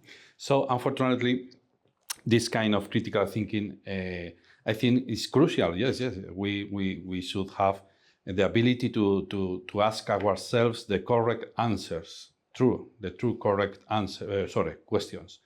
But for that critical thinking, memory is crucial. If you don't have in your memory, at your first hand, the fundamental data, you cannot ask yourself the true questions. No? Yesterday I was correcting a final degree work, a final degree paper, and this guy was applying this kind of principles of use coherence to the situation in the war in Ukraine against Russia, no? Because Russia has invaded this country. Okay,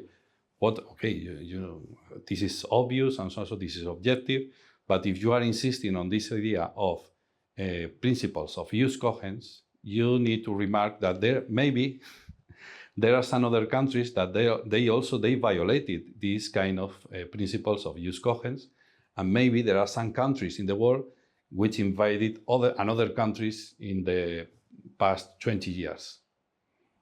And he couldn't tell me which one was another country which invaded another country 20 or 25 years ago.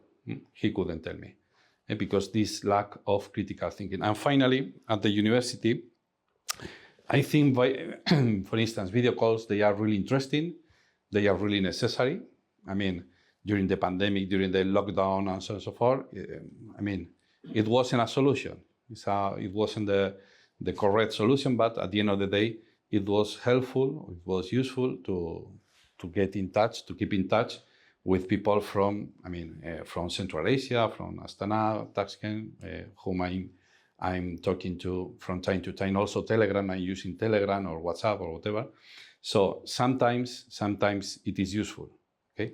But the abuse of technologies, it is not very good. For instance, I prefer in-person teaching than online teaching. What do you prefer? No? I prefer having a close relationship, face-to-face. You fail the exam because this and that. Don't worry, I will help you. But you fail because this and that. If you have no personal contact, it is really cold. You fail, next one. That's all. No, you don't need any other explanation and so forth, because you are not in front of me. No, virtually you are in front of me. No, you are not really in front of me. So the lack of empathy, it is a consequence of this abuse of technology. No? And finally, talking about, maybe you mentioned before, Sebastian, you mentioned before, something like this confrontation between skills knowledge, no? Somehow. Yes, unfortunately, we have transformed the university not into a university, but into a vocational training, a formación profesional, we say in Spanish. No? So do you want to be a hairdresser? Okay, you have to go to this high school for vocational training, and then you try to start so forth. So what kind of knowledge, what kind of subjects are we teaching at our universities? Are we looking for knowledge, general knowledge, how to understand better the human being and the human nature and the society, or just delivering some subjects or some contents? And keep in mind this, if we are delivering contents, we can be exchanged by machines, by technology, because just contents, there are some artificial intelligence persons, these kind of people, that they are not real people, but they are just a picture or a video, and they are teaching you. So if our main mission is to deliver contents, we are lost. I'm in the university, so as I don't want to lose my job, I prefer to insist on this idea because I think it is better for the person. I think it is better for the society, and I think it is better for the world to insist on this idea that I will help you to find out the truth, because the truth exists. And I would like to finish with these words of Benedict XVI, the Pope, when he visited El Escorial, and he had a meeting with young professors. I was there, and he remembered a phrase of Plato: "Look, search the truth while you are young. Search the truth while you are young." And it is very interesting because when you are young, you are doing options, you are doing choices. No? And of course, if your main option is for the truth, that option will go with you or for the rest of your life. And this is crucial to teach this to our students. No?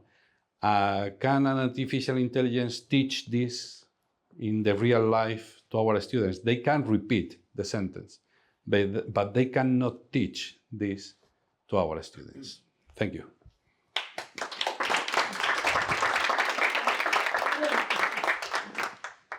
Well, thank you so much for those comments, extremely rich comments. I like the fact that we have three technologies being represented here. We have the notepad, which representing conservatism, I think.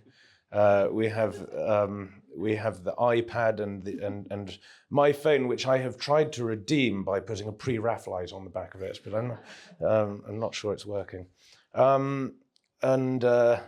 I think that there's probably some sort of symbolism in the fact that my screen is cracked. You have education.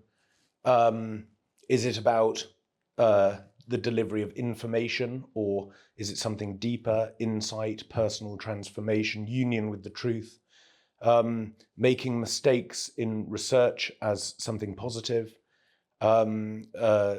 Is technology morally neutral, or does it have sewn within to it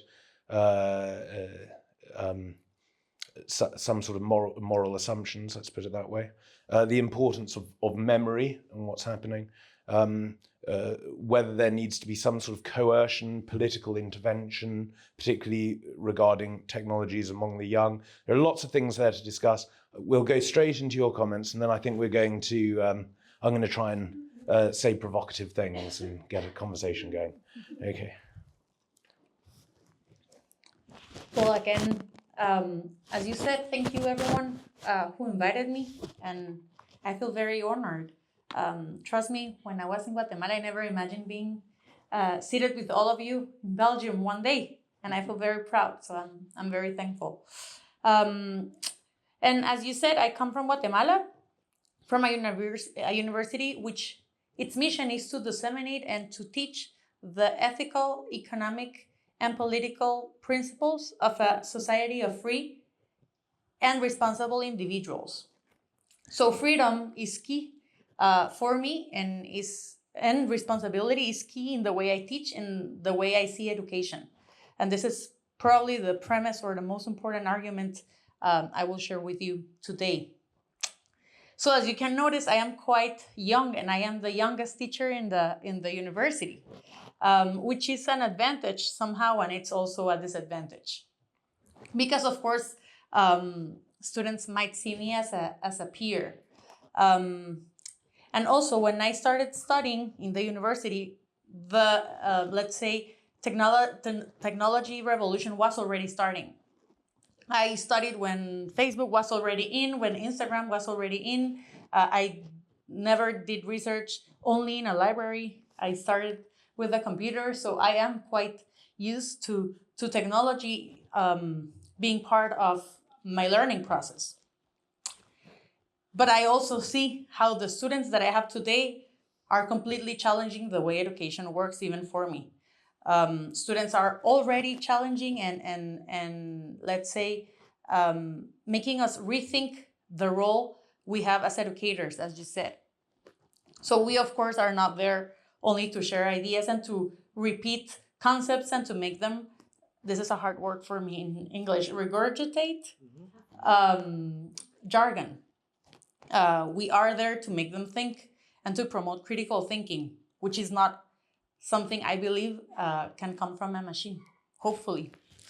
And again, as I said, students are already questioning the role we have in the classroom.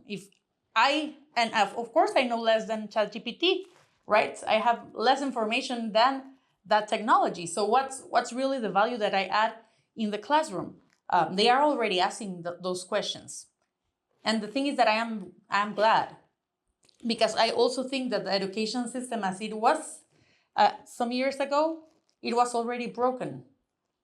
We got used to a system where teachers are know-it-alls and are there, just to illuminate the students and never to make them think. I think it was a system where the teacher was the only provider of information and the student was not allowed to make questions or to be curious. I also think that it was a rigid educational system and a system where the student was only there to repeat.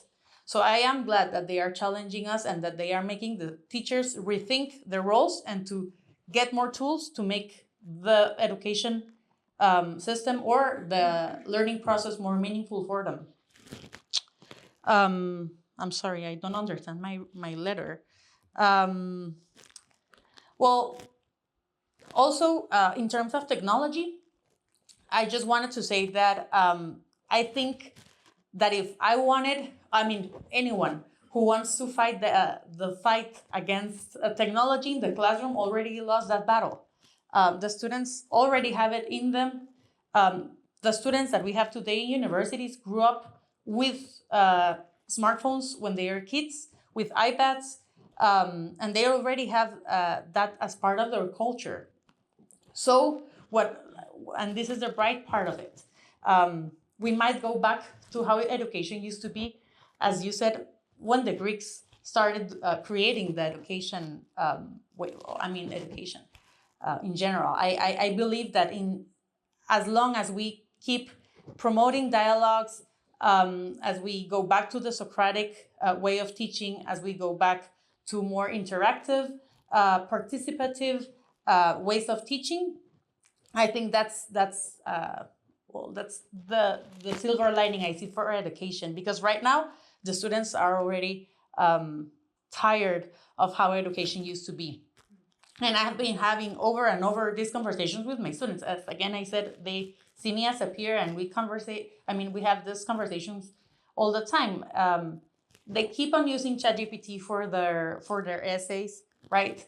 They don't even bother to quote write when they do essays. They don't even check their sources. Wikipedia is old school for them. It's moving so fast. So again, my main argument is if we want to cater to our customer and if we want to really provide a good service, we will, as teachers, need to innovate over and over again and keep the pace of technology. and not in the way that we need to compete with technology, being innovative and creating all these experiences that are flamboyant. But we need to, again, promote critical thinking, as you said, make them, find an authentic position or towards the world. And yeah, and also I just wanted to add that although I see that technology is intrinsic in the way they learn, there's also a fatigue after COVID. So Zooms, everything that's on the screen, they are getting a little tired of that. So human interaction still is valuable for our students. Meeting in person, seeing the professor in person, having a beer with us, having a coffee with us, still adds value. Because I also think that, yeah, they got it right. You can have experiences with Zoom and whatever, but there's nothing like an in-person experience. And this is also what I've been observing. So yeah, that's pretty much what I say.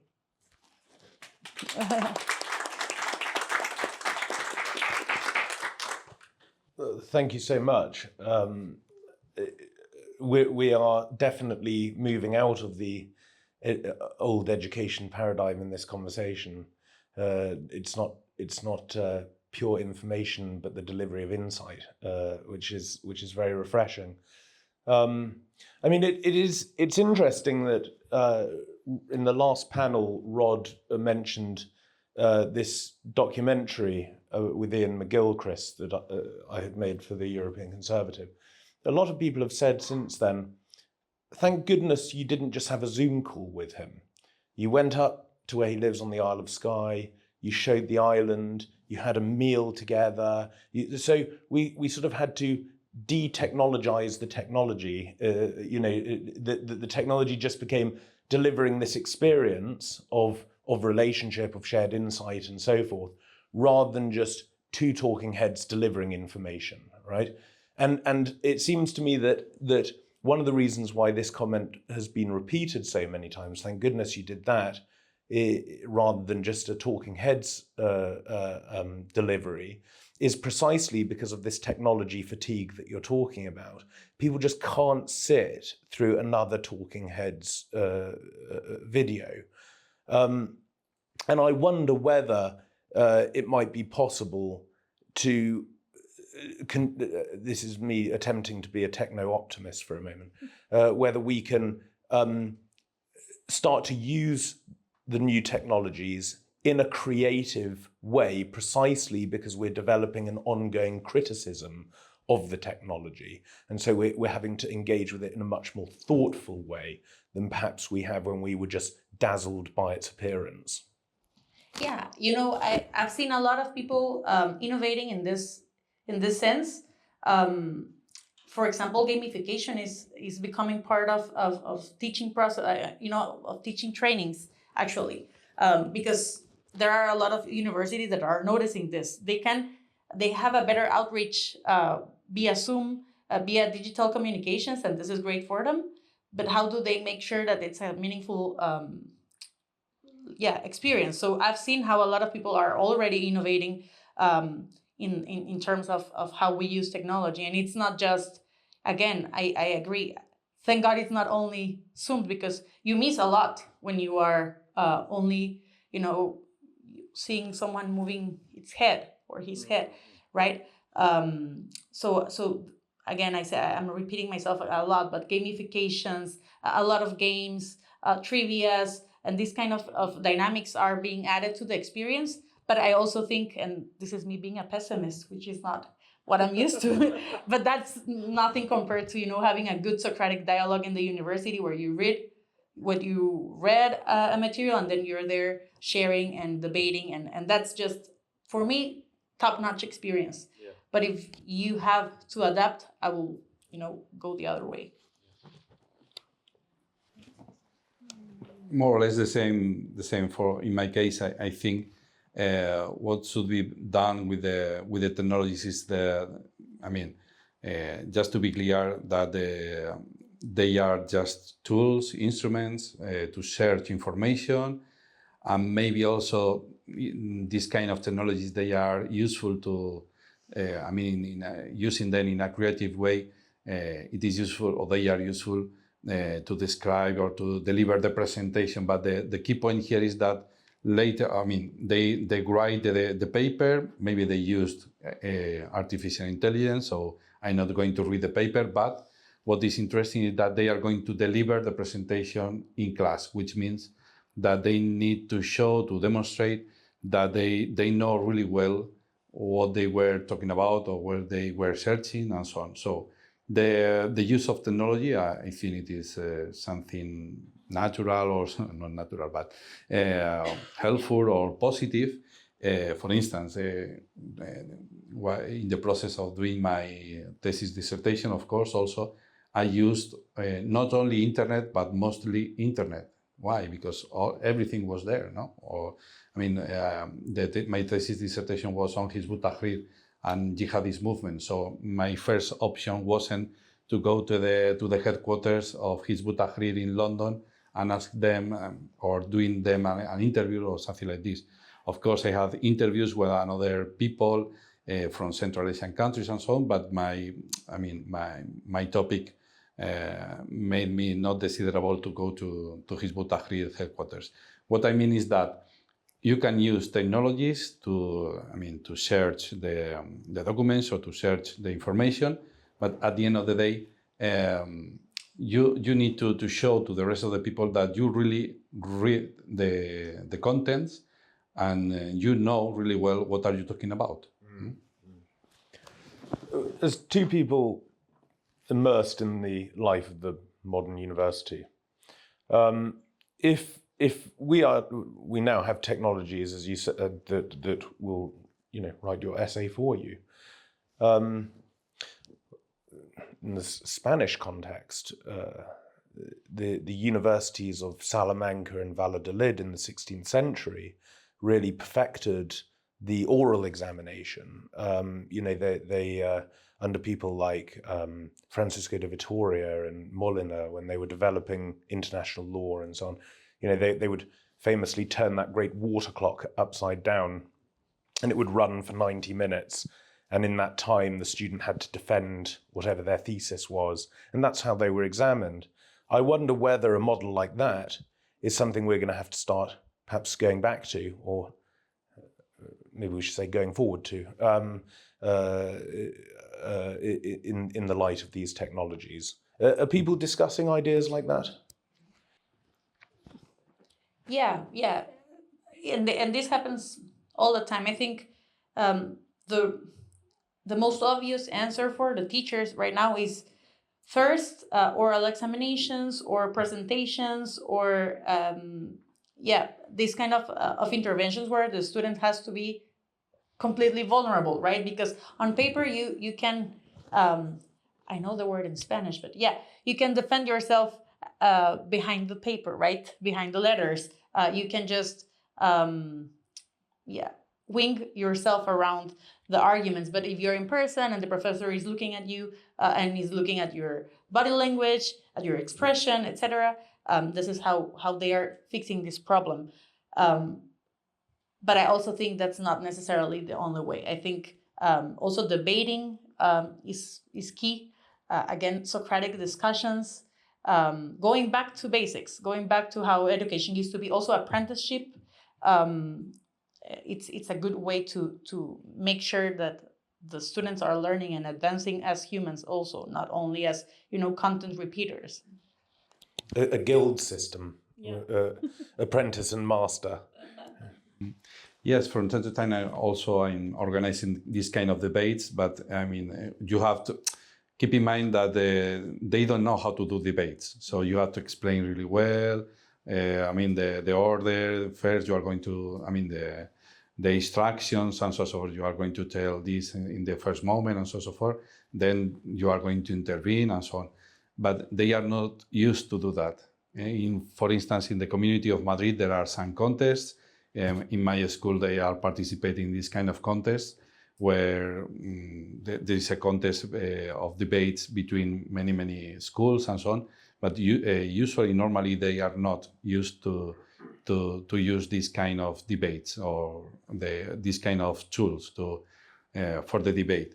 Can I interject for a moment? Just for a moment, because it seems to me that that's exactly where a human teacher could have a major role. Because if you're talking about training people in the habits of good debating, then you're essentially training someone in something distinctly interpersonal in a way that a information delivering machine doesn't lend itself to.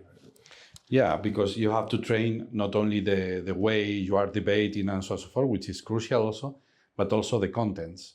Not only getting the contents, but you have to teach to the people, to your students, what kind of contents are really right and which one or which are really wrong. No, because I think we have to help them to distinguish between right and wrong, truth and lie, and so on, because they are overflooded by information and disinformation and misinformation, and they don't really know really well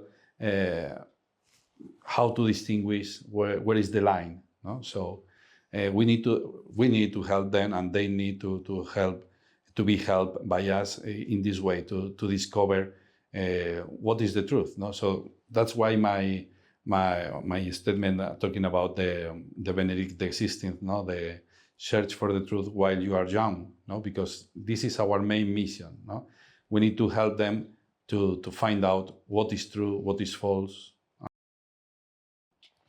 And this just make me think. In America, the continent, or at least in Latin America, we're not that used to the kind of education you have in Europe, where there are contests and these big exams that they have to go through, and this competitions where you get this spot in order to go to this specialty or not. In our countries, especially because we mostly go to private education, our system is more oriented towards doing projects, putting your knowledge in practice with real people. And this also, I think it's a good way of making sure the student is not only, again, doing the jargon thing and repeating information from machines, but also really learning. So I believe the more us as teachers put them in the real world and make them do real projects with real people, I think, that will be better for the education system in general. More, related to what we do in America. But at the end of the day, they need to know the sentences of Locke or the sentences of Kant. I mean, what Kant thought about whatever freedom or autonomy or whatever. So they need to explain really well. Sorry for disturbing you. No. So they need to explain really well what do they think about this and that. But first of all, they need to learn the works, yes, the basis of Locke, Kant, or Hume, or whoever. No? And by the way, talking about contents, I forgot before to mention that 20% of my salary depends on the opinion of our students. So 20%. And for me, it is very funny because at the end of the semester, you receive the information, no? The answers of the students, without the names, and only with their phones. Without personal data. And the last time I received some sentences and answers, something like, okay, he's a good teacher, a good professor, but he insisted on this idea of transgender and so on and so forth. Yes, I'm here to make you think about the current situation in the world, transhumanism, trans species, trans age, and so on and so forth. So they were, claiming or complaining about the situation that I was insisting on these topics. So as a result, I lost 20% of my salary. So this is to say that being a good professor, because I think this is part of being a good professor, is a kind of martyrdom. Because if you are defending the truth, you have to tell them these kind of things, but their mentality, their mind, their opinion is completely like, I mean, it's shaped by Barbie, like it was said before, and it is shaped by the mainstream, and the mainstream is this. So we are working against the mainstream, no? Okay, if 3 people on 40 people, they disagree with me, it's okay, it doesn't matter. Even if it is more than 80% of the people who are against my opinion and so forth, if I'm really, how can I say, sure that this is the truth, I have to defend the truth, even if 20% of the money for my kids, for my children, is in stake. No, so but just to say this, no, talking about contents, we need to defend the truth. No, it doesn't depend on the situation in the moment or the general environment or the general mentality. Doesn't matter. We are here to help them to discover the truth and to reaffirm what is true, really true. Thank you. Before I open it up to the audience, I just want to ask one more question because the subterranean point that I suppose has been at the back of my mind while I've been asking questions hitherto has been that technology, or the new technologies, deal with information, and human beings come to fruition through insight and union with the truth, as you would put it. But actually, there is something distinct about the way that humans deal with information as well. Famously, Francis Yates at the Warburg did a big study on Giordano Bruno and Ficino and their memory exercises. And increasingly, people are saying that one of the dangers of the new technologies is that we just subcontract our need to memorize to these technologies, because in the end, my phone will hold it all and I can look up whatever I need at any point. And so that great library that we create throughout our lives, to which we can turn at any point, becomes more and more diminished. It can reside in these technologies. If those technologies ever break down, we suddenly find ourselves very vulnerable. So I wonder whether it has also become necessary to criticize technology in this way and start thinking seriously about perhaps reintroducing some of these Renaissance ideas about memorization habits and so on, so that we don't just become completely dependent on these new technologies. Because in the end, if that happens, they no longer, or at least the servant-master relationship that we have with these technologies becomes obscured, right?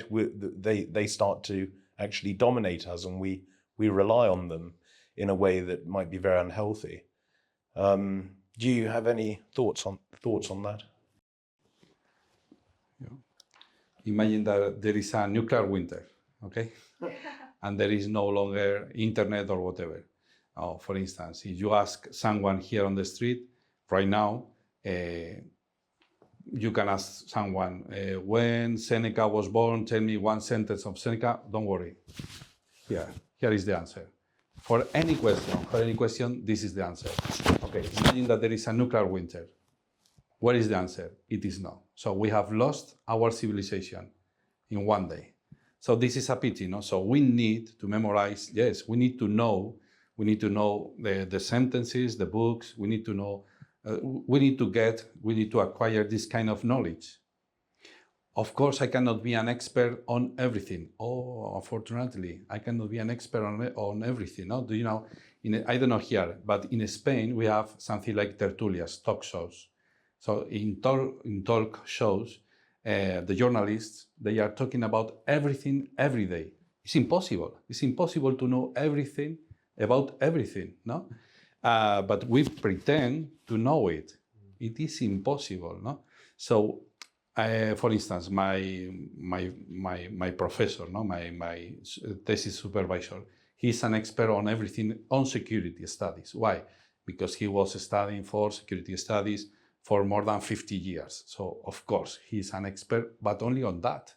If you are asking him about music, he doesn't know anything about that. Why? Backstreet Boys, do you know Backstreet Boys? He doesn't know. So Okay, so you cannot, you have to accept, unfortunately for you, you have to accept, not you, but we have to accept that we are not an expert on everything. We cannot be an expert. We cannot know everything. This is like coming here from the airport, I thought about Babel. Do you know Babel? This story in the Bible. This is like Brussels is like Babel. It's plenty of languages, and we Spain, we want to add more languages for the European Parliament. No, Basque from the Basque Country, Catalan and Gallego. It's amazing. So at the end of the day, at the end of the story, you are going to destroy Babel because you insisted on that. No, so more or less this is the same situation. No, if you pretend to be God and to know everything at the same time, your head is going to explode. Okay, so you have to accept that you don't. So what does it mean? That makes people to make choices. That makes people to make choices. For instance, you have to choose, what do you want? What do you really want in the life? What do you really like in your life? Do you like horses? Okay, be an expert on horses. Do you like cars? Okay, you can be an expert on cars. Do you like football? I don't like football, but you can be an expert on football, on soccer. Okay, so you have to do these kind of choices. So the use of technology is good. Yes, the use of technology is good, but we cannot be dependent on the use of technology. We are dependent on the use of technology. This morning, when I went to the airport from my house, I knew the road. I knew the way to the airport. But I don't know why I started using the GPS. Fantastic idea. Fantastic idea. I missed something like 5 minutes, 7 minutes, crucial minutes to get the plane and to board the plane and so on. No? Why? Because I'm dependent on the use of technology. This is to search any kind of information, to search the way to go wherever. Do you know, you are married, right? Are you married? So do you know the telephone number of your wife? Maybe yes. Yeah. Because you knew her when you were younger, and in that moment, I mean, Not that old. no, I know. I mean, yesterday I phoned my father. Just had a hard life. Yeah. But yesterday I phoned my father, but I don't know the phone number of my father. Why? Because just pressing a button of the screen is enough. So I don't need to learn by memory, by heart, the telephone of my father. And the telephone of my father is crucial in my life. But I don't know why, because I have my ability, my skill has been substituted by this skill of the technologies. So using technologies is good. Yes, of course, it is good. I mean, from my point of view, there are many positive advantages, but keep in mind, pay attention also, we need to pay attention to this kind of disadvantages when we are losing our humanity. Because also this is part of our humanity. The memory is crucial part of our humanity, of the human being. No? So. Well, I like the image of Brussels as the new Babel. Perhaps God will intervene and scatter Brussels across the earth. What a terrifying thought. Right. I suppose since we are with educators, we will go back to the schoolroom model. Hands up if you have a question. And yes, exercise your prerogative. Yes, so the person with the microphone can ask the first question. So thinking about this idea of memory and memorization, I think is particularly interesting when we think about Spain and this dystopian law on historical memory. I mean, that just sounds so dystopian. And thinking about really old-fashioned memorization. So my mother-in-law is in her 80s. She was educated in private schools in South America. And you can say one word to her and it triggers a poem that she memorized 65 years ago. I was in Oslo over the weekend with a group of young people no one older than 25 probably, except for me. And they had a young man drive 14 hours from in the north part of Norway to come and declaim a poem that he'd memorized. It was an 1862 Henrik Ibsen poem about a historical event or story, 42 stanzas, 30-minute declamation completely by heart. He acted it out. Everyone in the room recognized it, knew the story. And so when people criticize rote memorization, I think they ignore that you have to understand it in the end.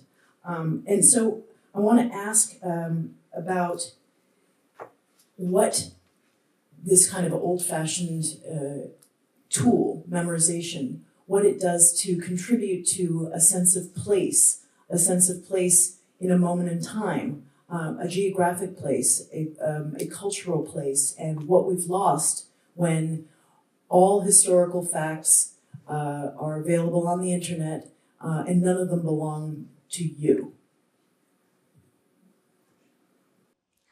For me, that example of declaiming a poem is a very good example. Is perfect example of that. I mean, my children, they can do it because I insist on that, but not in the school, because in the school they know really well. They are studying in maths and in language and in English and in biology how to recycle things. This is part of the contents of maths, at the same time in language and also in English and also in biology. How to recycle things. It's amazing. But how do they claim a poem? No, this is old-fashioned. Oh, but keep in mind that this is your literature, your language, your mother tongue. This is a way to uproot people from their nation and from their society. And to, for instance, if you say something to people who were born before the 80s in Spain, and you say something talking about the television of the 80s, immediately, even it doesn't matter if you are in Catalonia, in Andalusia, immediately they recognize that. If you are sharing a poem, for instance, of Gustavo Adolfo Bécquer or something like this, or Antonio Machado, it is amazing because it is like a bond between people in the same country, because you have studied, okay, by obligation, of course, compulsory, but you studied the same, and you are able to declaim the same poem, and it is fantastic, like a song. In Spain, we have the hymn of the drunk people, no? Asturias Patria Querida. Asturias Patria Querida is the hymn of a province in Spain, of Asturias. And everyone in Spain can sing that song, and this is something that you get united the country. Also, El Corte Inglés, which is a store, very small, a big mall. But what I mean is that this kind of memorization is helpful to create this kind of roots, to create this kind of identity, common identity. And unfortunately, we are losing. I don't know if it is on purpose or just by chance. I mean, I don't know if it is done from up, down, or I don't know, but it is something worrying. Yeah, maybe I'm a little bit on the contrary on this argument. I don't have much to say other than I believe that, or what I can observe in my students, it's memorization is not, it doesn't require that much as other ways of learning, like debating or Socratic dialogues, or doing a research, for example, or writing an essay. I do see what you mean, or what you're saying about having this common identity and these common grounds to build from. But for me, I would rather have my students questioning what I teach than having them repeating what I say. one of the advantages, though, of being exposed to a single text over and over and over again is that wisdom is largely a product of familiarity. And it was interesting, I was driving along the other day with my children in the back of the car, and my 6-year-old, we had some English folk songs on, which are mostly about agrarian life. And my 6-year-old said, "It's as if the fields are singing these songs."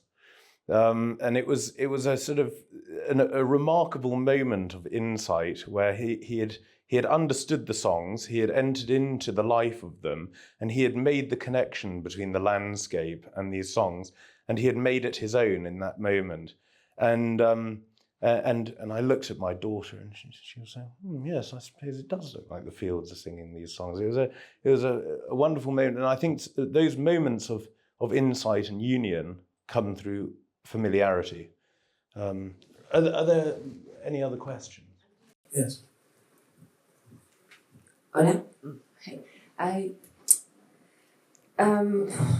I think there is a relationship between. We all will agree that the education level has gone down. We all agree that curriculum is little by little, with every new government, is going little by little down and down. And thus, is there a parallelism between new technologies and the level of education? Because when we use new technologies, as you say, there is a component of reward. And there is the component also of laziness.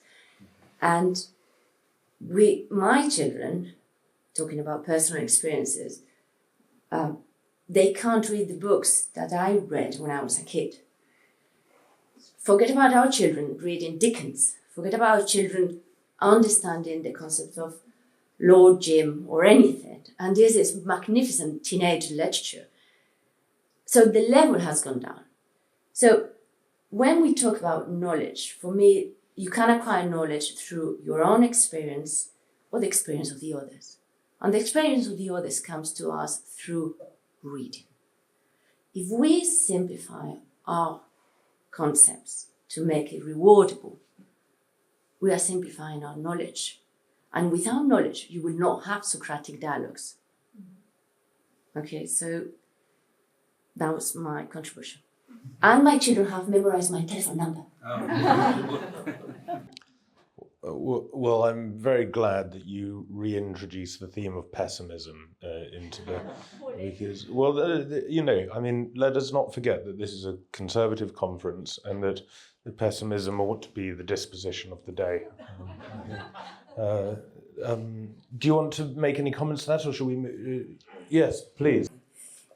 Just to add a sort of optimism, although not very in a very high note, the UNESCO has launched this week a call for public schools to prohibit tablets in the schools. So it's reversing the trend. Good news. We have a... Oh, yes. Okay. And then, Ladies closer to me, so I will give her the floor. It's okay, but I will... Ladies first, obviously. I just wanted to ask about accessibility of education through technology. So how would that align with your current values with regard to education and the fact that technology has made it available for people to get degrees online, more freedom of choice because you're not constrained by location, and isn't that maybe optimistic? So more people are able to access education. Some people will respond to that the consequence of that is that education, having become less elite, has also diminished in its power and its importance. Have you thoughts on that? Well, yeah, maybe for me, what's important, I've seen many projects, especially in Guatemala and Central America, actually, where they use technology to educate more people in rural areas. Exactly because of that, because they can't access the city centers or the places where the schools are. And I do see value on that, but also what I've observed is that the quality is not the same. So it's an illusion of education. It's an illusion of having access to education, but actually it's access to content and not to being educated and learning. So I love the idea of having a lot of people learning if we can ensure quality and substance. Well, of course, there is a very important English poem about this. The Pope on a little education being an extremely dangerous thing. It is far better to either be so knowledgeable that you're aware of your own ignorance, or to just be ignorant. But probably the worst thing might be to be just clever enough to think you know a lot when actually you know nothing. But that's just Pope's view. Mm-hmm. Answering the first question, I think if you are thinking about, for instance, Harvard, I think it is Harvard or Yale, they are delivering certificates to many people that they are abroad, that they are not there at the buildings of the university and so on. Okay, this is they are making available for more people their certificates. What is the value of such kind of certificates? I don't know. And besides that, of course, if you are thinking about someone living in a village in Himalaya or in a yurta in the middle of the Central Asia steppe or desert, they cannot reach internet. So that such kind of education, online education, is not available for them. If you are thinking about someone living in Madrid, yes, in Madrid you have very good connection, very good access to internet, but maybe you don't need a certificate by Yale or Harvard.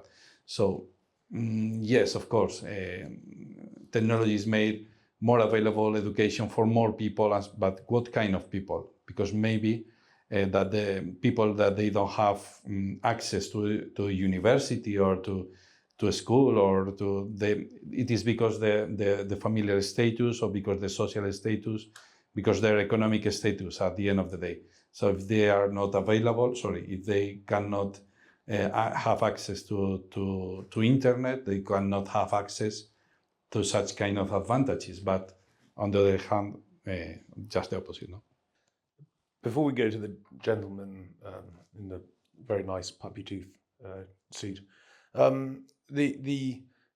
it seems to me one of the big problems with the new technology. I mean, I've never used GPT,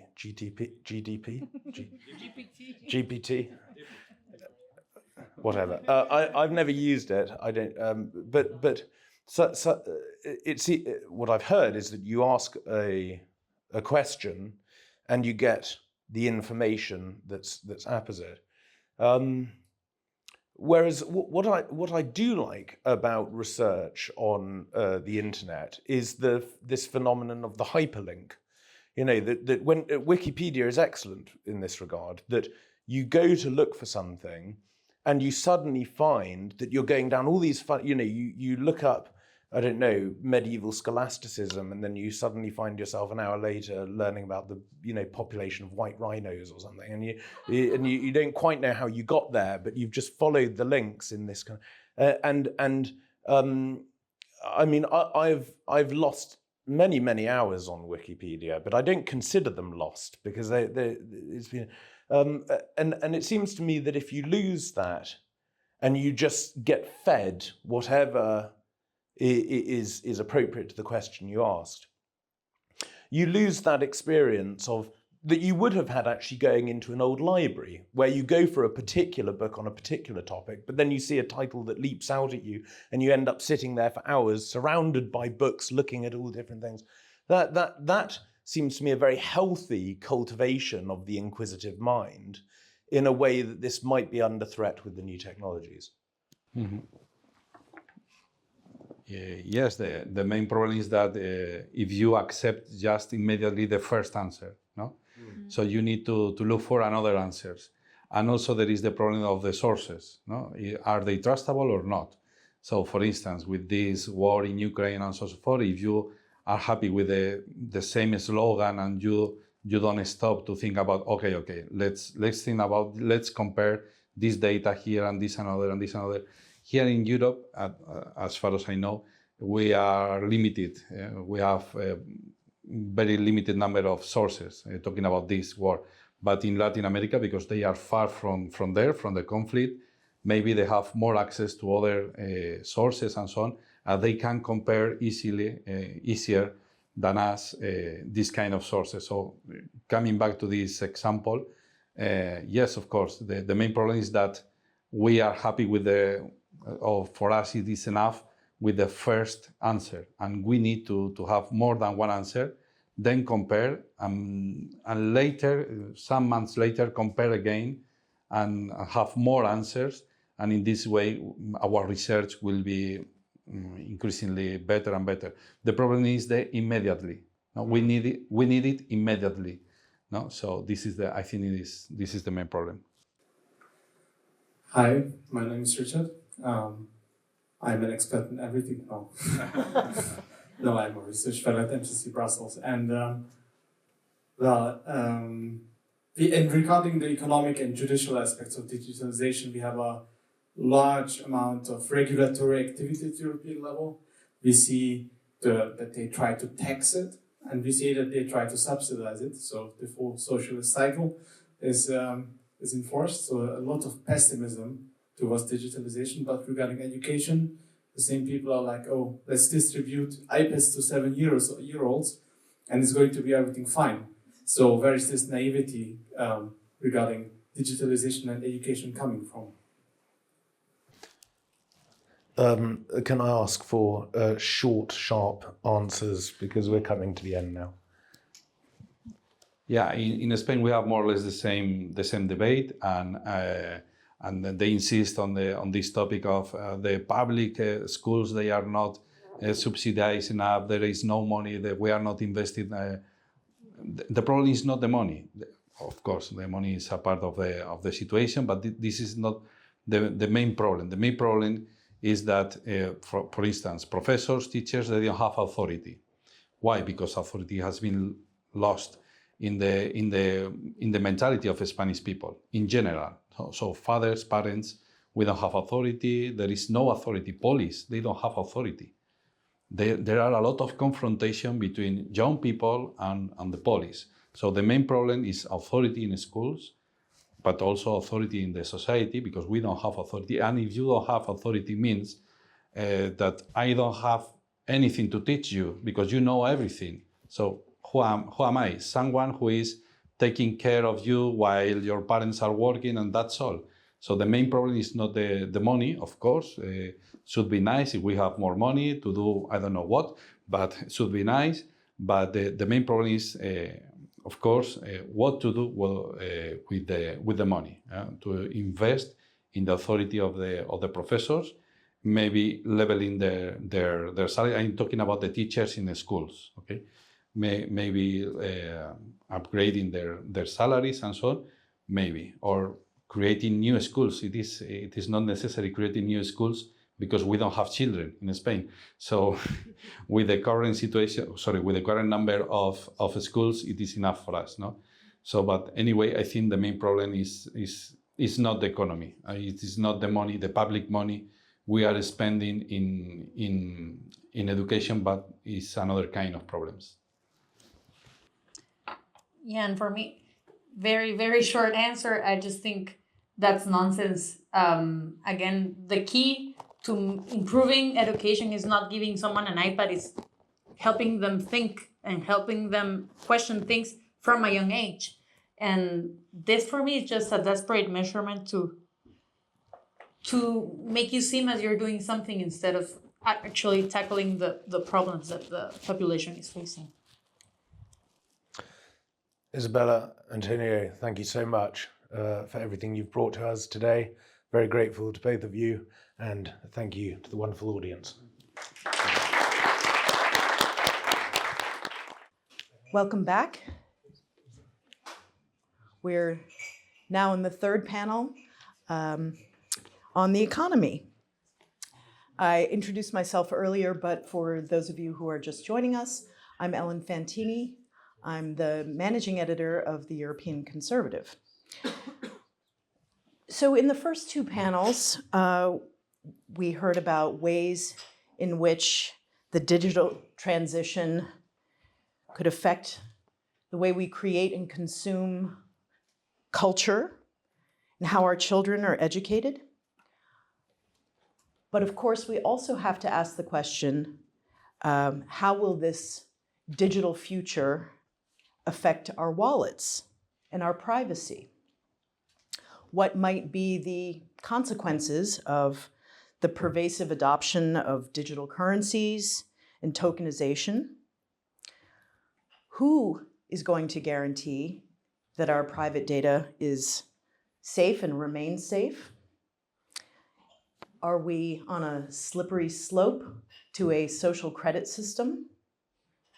Or are these fears, let's say these pessimistic fears, overblown? We have a panel here to help us explore these questions and help explain what we're talking about when we say tokenization, when we say social credit, when we talk about the digital future as it relates to the economy. So I'll introduce the entire panel and then we'll start here and work our way over.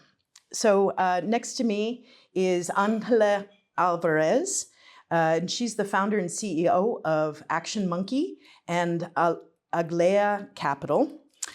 She's held executive positions internationally and in large global organizations and banks, in investment banking, corporate finance, mergers and acquisitions,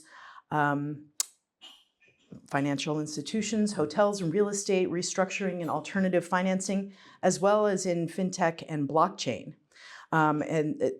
This attracted her interest many years ago as a way to solve most of the problems she found in her industry. She's a real expert on tokenization, and we look forward to hearing from her. Next to Angela is Philip Pilkington, and he's a macroeconomist and financial analyst who's written for a variety of publications, including The Telegraph, The Spectator, Unheard, American Affairs, and First Things, and we hope soon enough, perhaps for the European Conservative. He's also the co-host of the popular Multipolarity podcast and author of The Reformation in Economics. And he's also a regular writer for the New York Post. Next to Philip is Peter Kleppe. Peter is a Brussels-based policy analyst with a focus on EU affairs, Brexit, and the Eurozone. He's the editor-in-chief of BrusselsReport.eu, an international research fellow at the US think tank Property Rights Alliance, a columnist for National Review Online, The Daily Telegraph, The Spectator, and occasionally the European Conservative, and a frequent commentator for European and international media. So with that, we'll start with Angela. Welcome. Hello, everyone. Thanks a lot for inviting me to speak in this panel in economy about one of my favorite subjects, which is tokenization. I started thinking in tokenization 10 years ago, so a lot before everything was started. And finally, I developed my own tokenization platform on alternative funds and real assets and illiquid assets 2 years ago, which is called Action Monkey. So please feel free to ask me anything during the break or after this talk, because I understand that sometimes tokenization seems hard to follow, but it's more easy. It's easier than that you may think, because tokenization is something well connected to something that one of the panelists in earlier panels said, which is that one of the drivers of the society is efficiency. So it's precisely what it is tokenization. What is tokenization? Tokenization is a way to increase efficiency, reduce processes, And I will tell a little bit later. Tokenization is one of the most important innovations in financial services for the development of financial services. And digital tokens are a revolutionary disruption that can affect to many parts of the economy and use cases in many sectors. And it can be used also in a massive way. When I speak about tokenization, I like to think the first time that I used internet, that was many years ago, and all the concerns that we have about privacy and the use of that. So tokenization will be so disruptive in financial services as it was internet in the media. It is simply like that, and it is going to happen shorter than we believe. Why? Because it allows efficiency, and most of the biggest financial institutions have realized that it could lead them to more benefits. So this is one of the main things. So when we speak about what are the consequences of tokenization, there will be obviously positive consequences, and also there are some challenges as well. Among the positive consequences, the increase in efficiency, the reduction in cost. It is, a reduction of about 30% or 50% in cost. So can you imagine what can imply in financial institutions, and also how that can improve in our lives? You may understand that in a simple example that all of us can understand easily is, for example, the transfer of money can make instantly cross-border payments for retailer from institutions instead of T+2, no? That is a standard, the minimum. And in investments, maybe it takes some weeks, no? Some investment. So for cross-border payment B2B for biggest institutions, that would be very important efficiency. So you can imagine that most of the biggest fund, they transfer money, a lot of money, like 10 million, trillion dollars. So any small efficiency in those transactions will give a lot of value. So this is one of the critical points: the efficiency, the reduction in cost, and also the decrease of the lead time, and as now is instant. There is other important point in terms of the investments. For example, it would allow to do all the operations in the stock market in one infrastructure instead of several, and on the involvement of several infrastructure with a lot of time as well. So, for example, in the stock market, you can do the clearing, the settlement, and the registering in one infrastructure instead of using 3 or 4, and with all the costs that imply in the industry of funds is clearly. So there will be a lot of efficiencies. Apart from that, liquidity. There are a lot of illiquid market in real estate and other type of private funds. So that will allow you to have like 24/7 market, which is quite critical as well. Another point that I like to mention is financial inclusion. There are a lot of, so this provides like the access to financial services to underserved or unbanked population. So that will help to facilitate the economical growth. Also transparency, because tokenization is based in blockchain. So all the transactions are traceable and accountable. Well, that can make some concerns regarding privacy that I will speak a little bit later. Disintermediation, this is a key point as well. As I mentioned, there are a lot of markets that have a lot of participants, even the same entities or other entities. So that will allow to reduce considerable the cost. That could lead also to a challenge to the big financial institutions, because they will have to handle this maybe reorganization of this personnel to other areas, new areas of different type of areas related to the digital assets, or well, it will have some consequences. Other important part is for individuals the access to any type of asset to invest. No, now. Let's say that only a few investors have access to real estate opportunities or to private equity or venture capital. So in some sense would be the possibility for us to syndicate in a way that we can participate in other type of investment that the typical funds that they are selling in our banks. Also for the companies to access to another way to finance themselves. And all of that in a very secure way. Obviously, there are some challenges. For example, the privacy that we mentioned, there should be a balance between privacy and transparency with appropriate regulation. Regulatory challenges. So it would be needed, some regulation to protect consumers, to prevent for illicit transactions, and also to ensure financial monetary system that will be stable if we are using digital currencies. There are some macroeconomic risks as well, so it would be needed to adapt also the policies and the strategies that the central bank have in order to ensure financial stability as well, and also for the use of digital currencies, we will need also a more, let's say, to control in some way some volatility of some of the cryptocurrencies.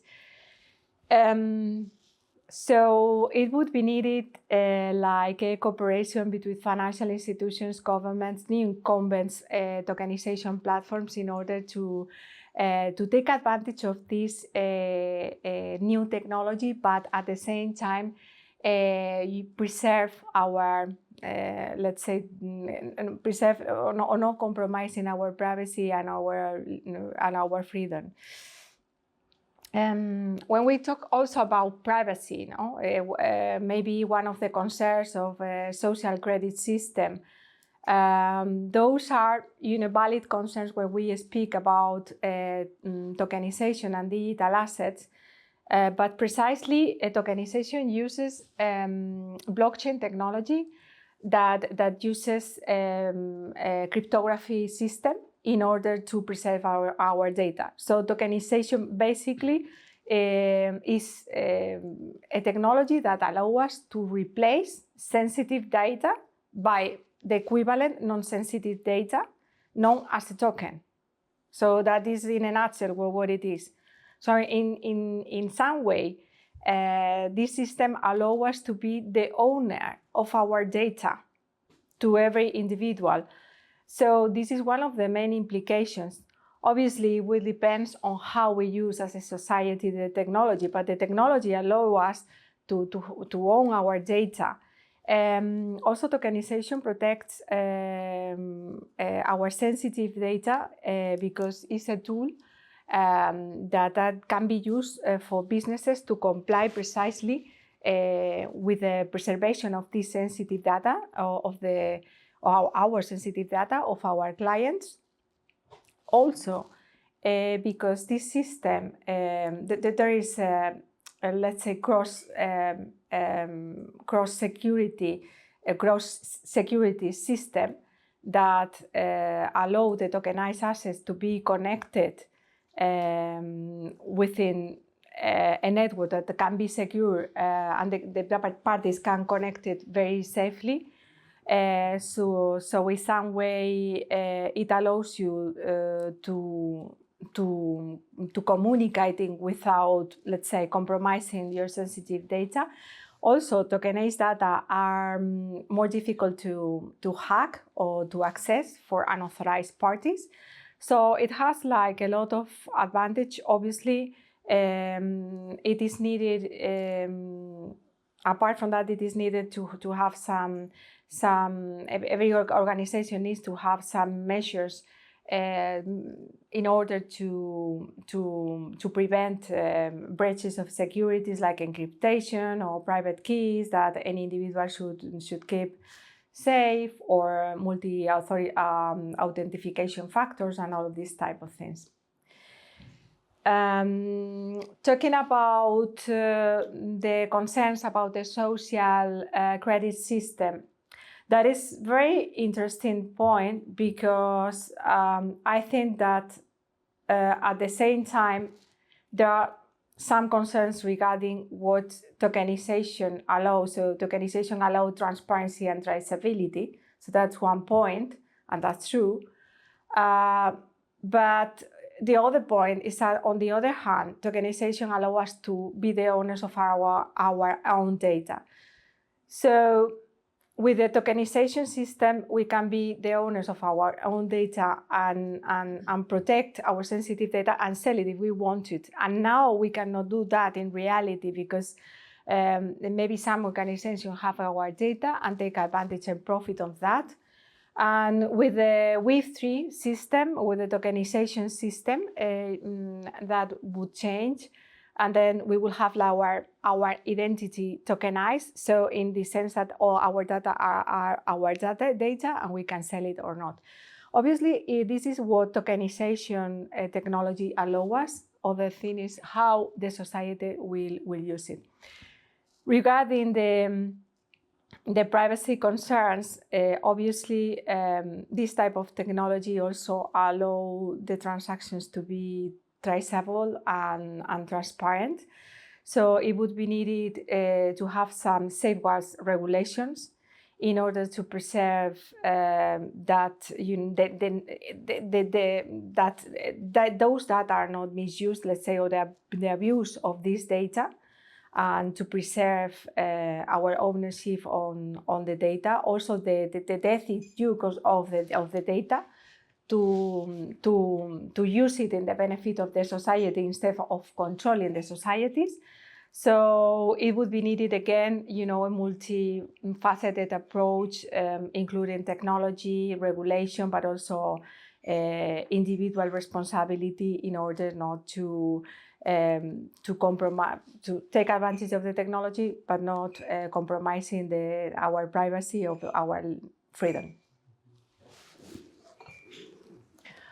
Thank you very much for that introduction. I think perhaps advanced introduction for some of us. I hope the audience is already formulating some questions of your own. We'll make sure to open this up for that discussion. I'll turn the panel over to Philip for his comments.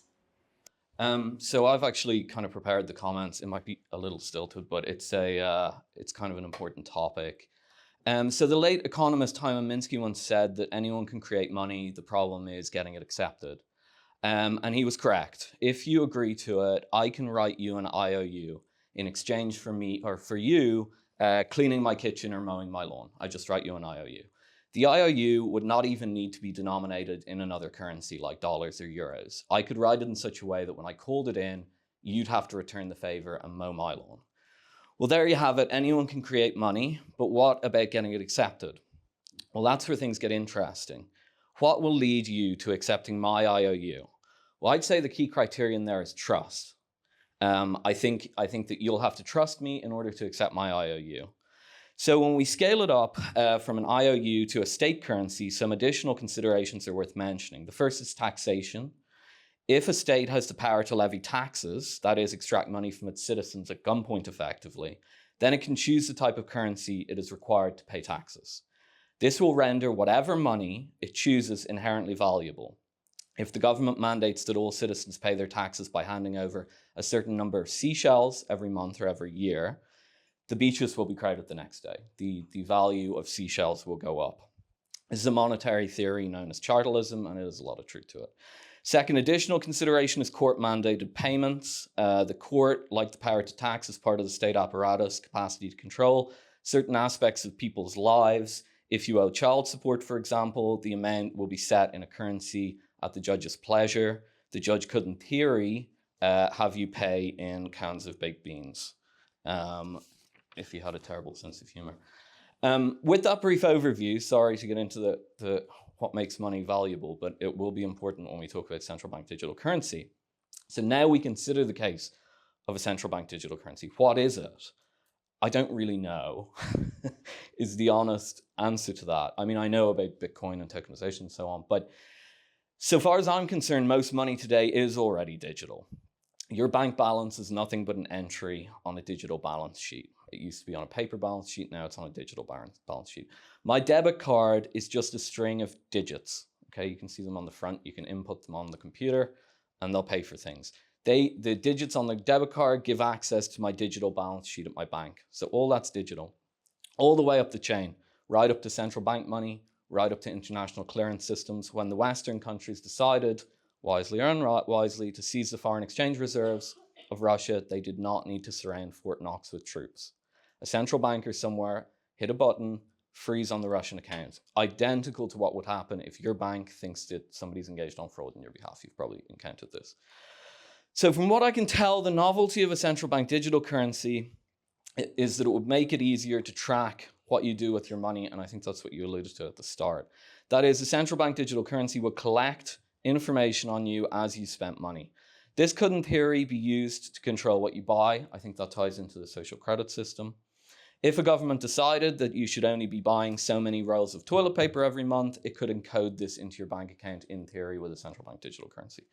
Some have suggested that a central bank digital currency could be used to freeze bank accounts of political dissidents, but this is already possible. We now know from the Coutts debacle in Britain. They tried to freeze Nigel Farage, ongoing litigation, I'm sure why they did it, but they can do it if they want. The people, I guess, decided that this behavior was unacceptable and it cost the CEO her job.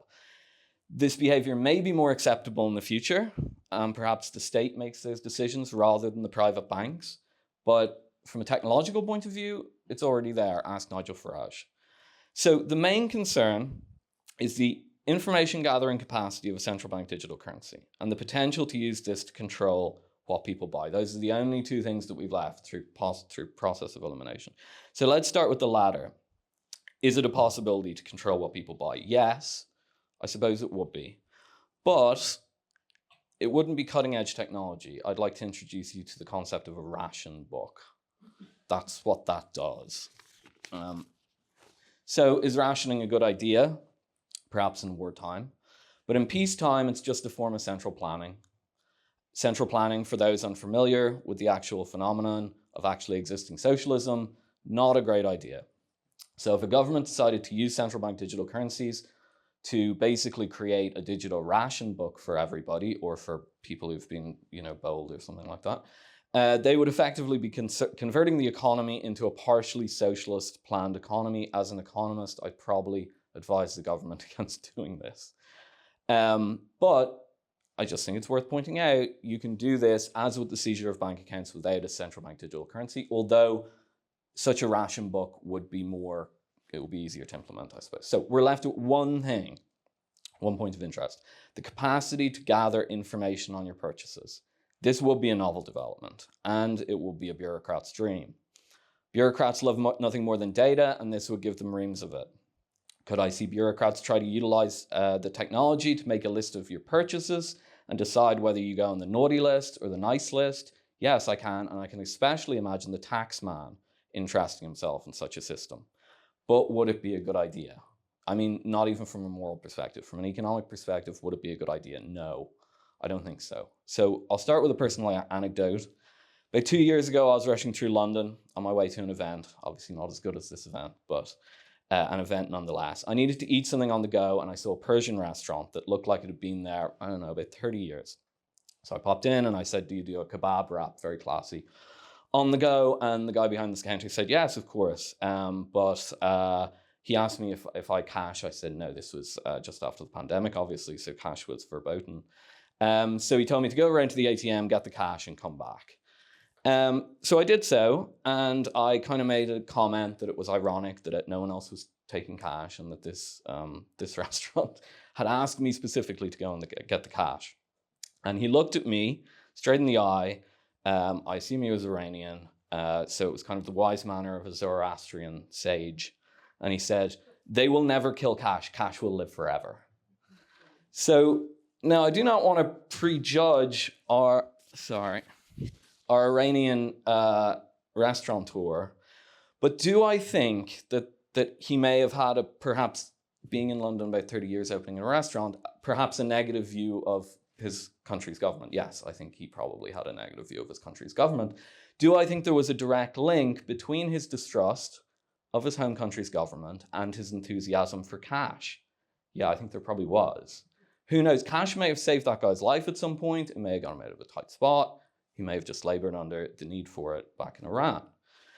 So if we agree that the main novelty of the central bank digital currency is to allow the government to snoop on its citizens, then I would say that it has an internal flaw built into the design. It will inevitably generate distrust, like our Iranian friend. Money is based on trust. We've been through that. So a money that is inherently distrustful is a flawed money. It's a paradox. Put simply, if people believe that the money is being used to spy on them, they will not be very inclined to use the money. Since we already know that anyone can create money, see, it wasn't just a stupid monetary lecture, it seems likely that new money or new monies will pop up to some extent and replace the central bank digital currency.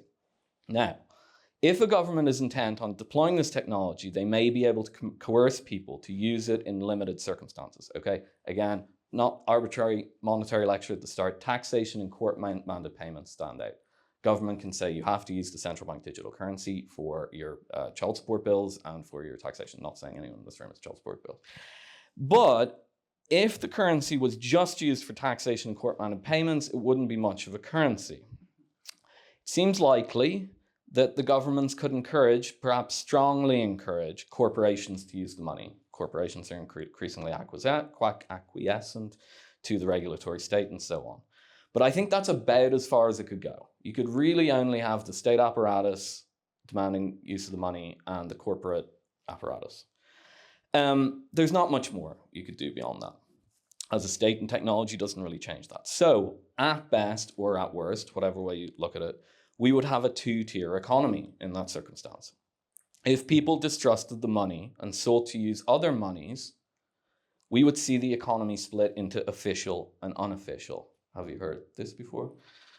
There is no reason to think that goods available in the official economy, the corporate sector, would be exclusive to it, because people in the official economy could just buy the goods using the official central bank digital currency and then sell them in the unofficial economy. That's called a black market. So what would the net result of the government imposing a central bank digital currency, accepting that the only point in doing so would be to spy on people? I would argue this would be the practical result: a loss of control over much of the monetary system, a loss of control over large portions of the economy, which would go into the grey sector or the black sector, and probably the state's capacity to levy taxes at scale outside of the official sector. So we think of those sorts of problems as being confined to dysfunctional developing countries, especially ones with authoritarian political systems. But it seems to me that introducing a currency designed to monitor people would immediately introduce these problems into developed countries. So here's the big question. Do the people advocating for central bank digital currencies understand this? I don't think they do. I don't think they've thought it through. The critics, too, seem to buy into the premises of the advocates, namely that the system would work. The critics say, oh, it would be terrifying and we'd live under tyranny, but it would work. And you would kind of live under tyranny. I'm not dismissing that, but it wouldn't work. So the strongest critique against central bank digital currencies is not that they're potentially authoritarian or that they would curtail freedoms, but rather that they would not work, and they'd end up destroying many aspects of the state that give developed countries advantages over undeveloped countries. And I just don't see anyone discussing that point. So I thought I'd actually read it and try and get through all the points. Anyway, thank you.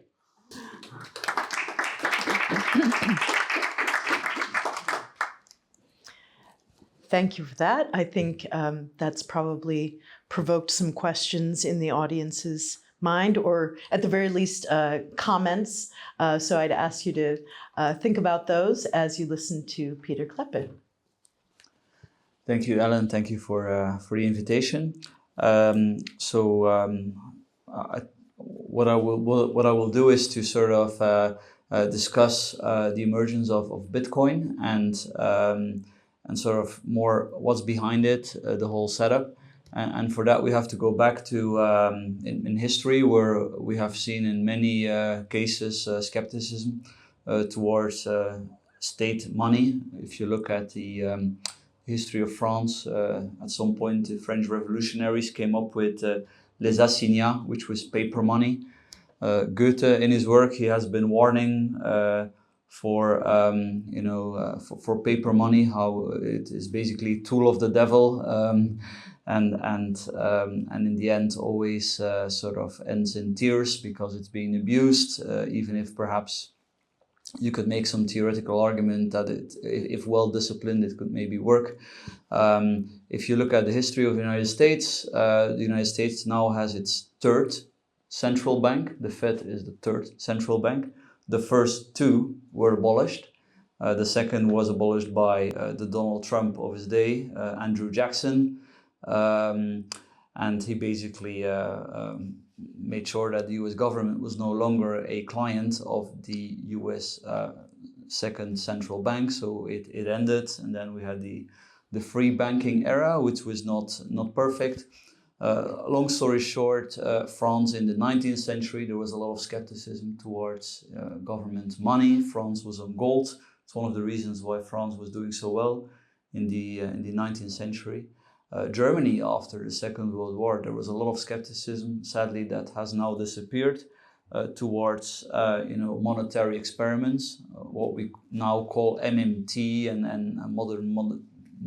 modern monetary theory, and all kinds of basically recycling of the idea that the government can just print a lot of money, finance a lot, and get away with it. There is a free lunch. Turns out every single time that there is no free lunch.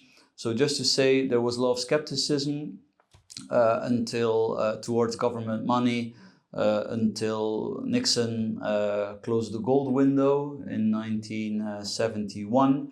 Until that point, the United States dollar was sort of indirectly still linked to gold. Basically, the system was that other countries at one point could get their gold for all the dollars they had accumulated. They did. And then the US said, well, you know what, we're not going to give it. We're going to move to a new system, which was effectively a US default. As a result of that, in the 70s, you had a lot of people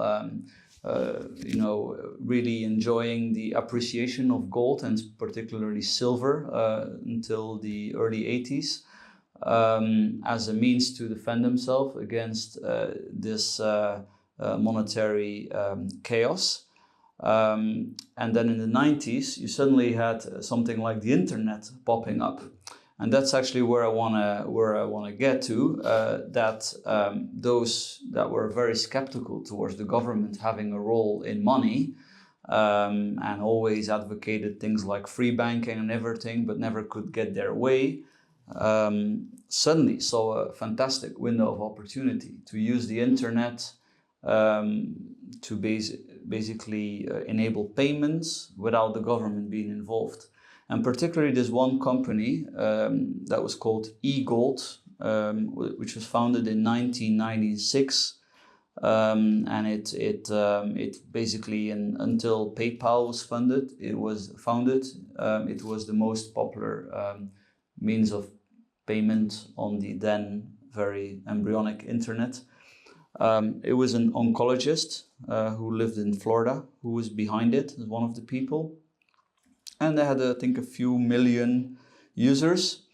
And basically the system was very simple, that you had some kind of a database of how much gold you would own. And if you want to buy a car from somebody, then the gold would basically move to the other the other party. So it was quite successful. But it was shut down by the US government in 2006, or from 2006 on, they took legal action based on the Patriot Act. I think you may remember that. It was rolled out just after 9/11, one of these anti-terrorist legislation that went way too far. And no surprise, of course, that was used to crack down on what was perhaps not, but could be seen as a potential challenger for government money. Now, in 2009, January 2009, we saw the official launch of Bitcoin, and the Bitcoin Manifesto, I'm sure some of you have been reading this, mentioned that Bitcoin is a quote-unquote decentralized digital currency without the need for a trusted third party. So what does that mean?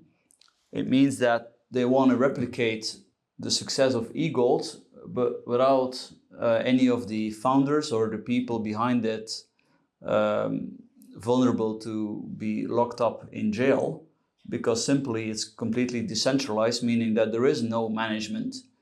And in the Bitcoin world, you have, or in the crypto world, I should say, you have a lot of what is called Bitcoin maximalists, and they always criticized all the other cryptocurrencies. And the criticism is every single time the same: is look, it's not fully decentralized. There is a point of weakness.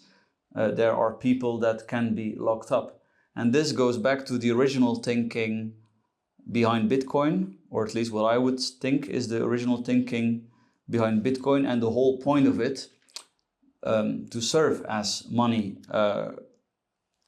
loose from the state. I want to read some quotes from a gentleman called John Matonis. He was the chair of the Bitcoin Foundation, and in 2012 he wrote, "The timing of Bitcoin's appearance and its subsequent growth is no accident either."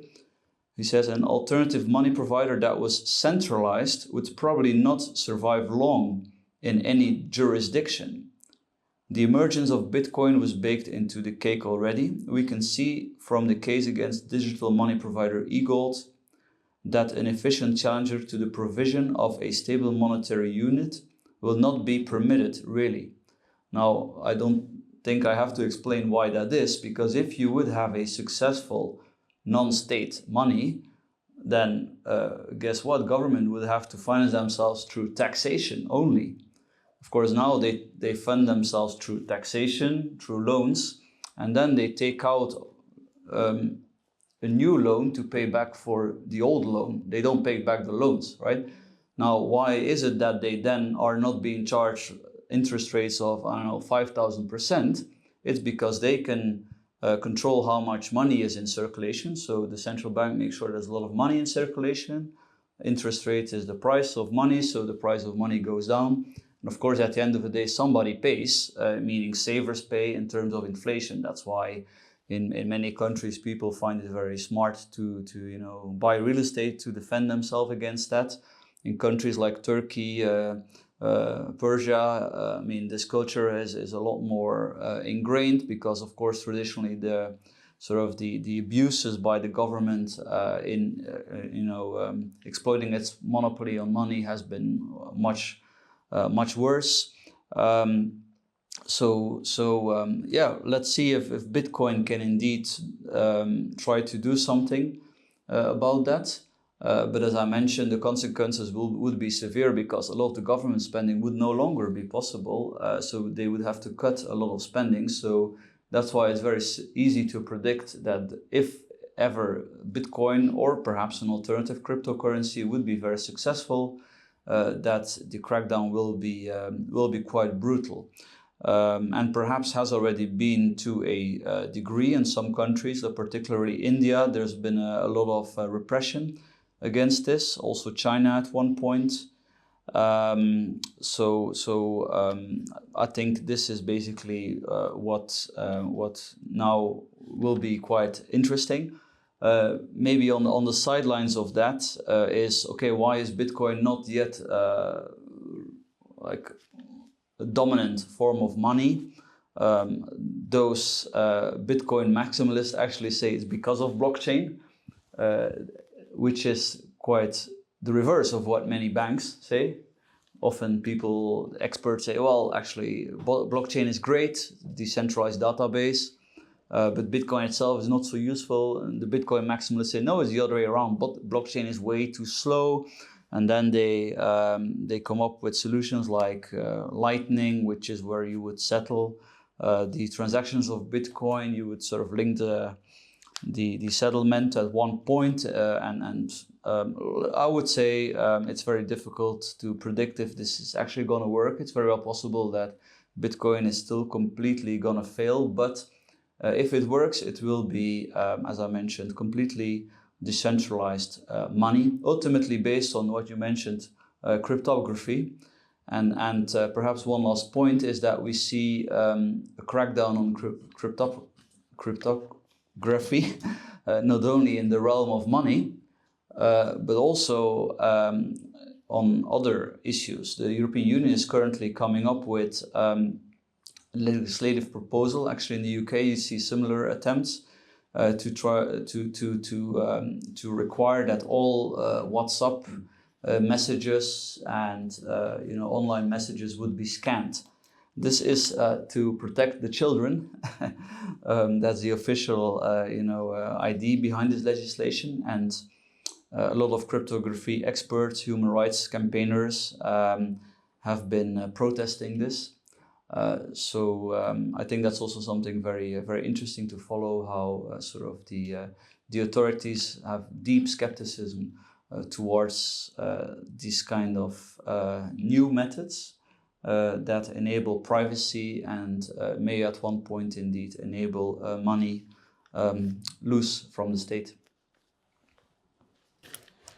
Thank you very much.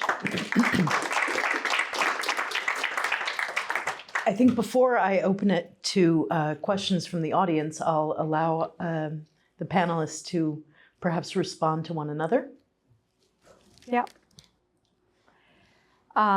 First of all, I would like to make a point on the points that have been made by my co-panelists.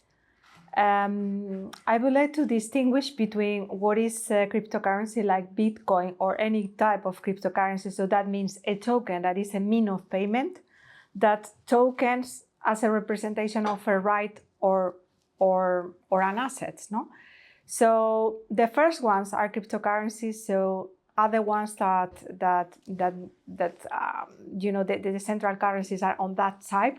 And also there are some type of tokens that are called cryptocurrencies, and we should take that part apart.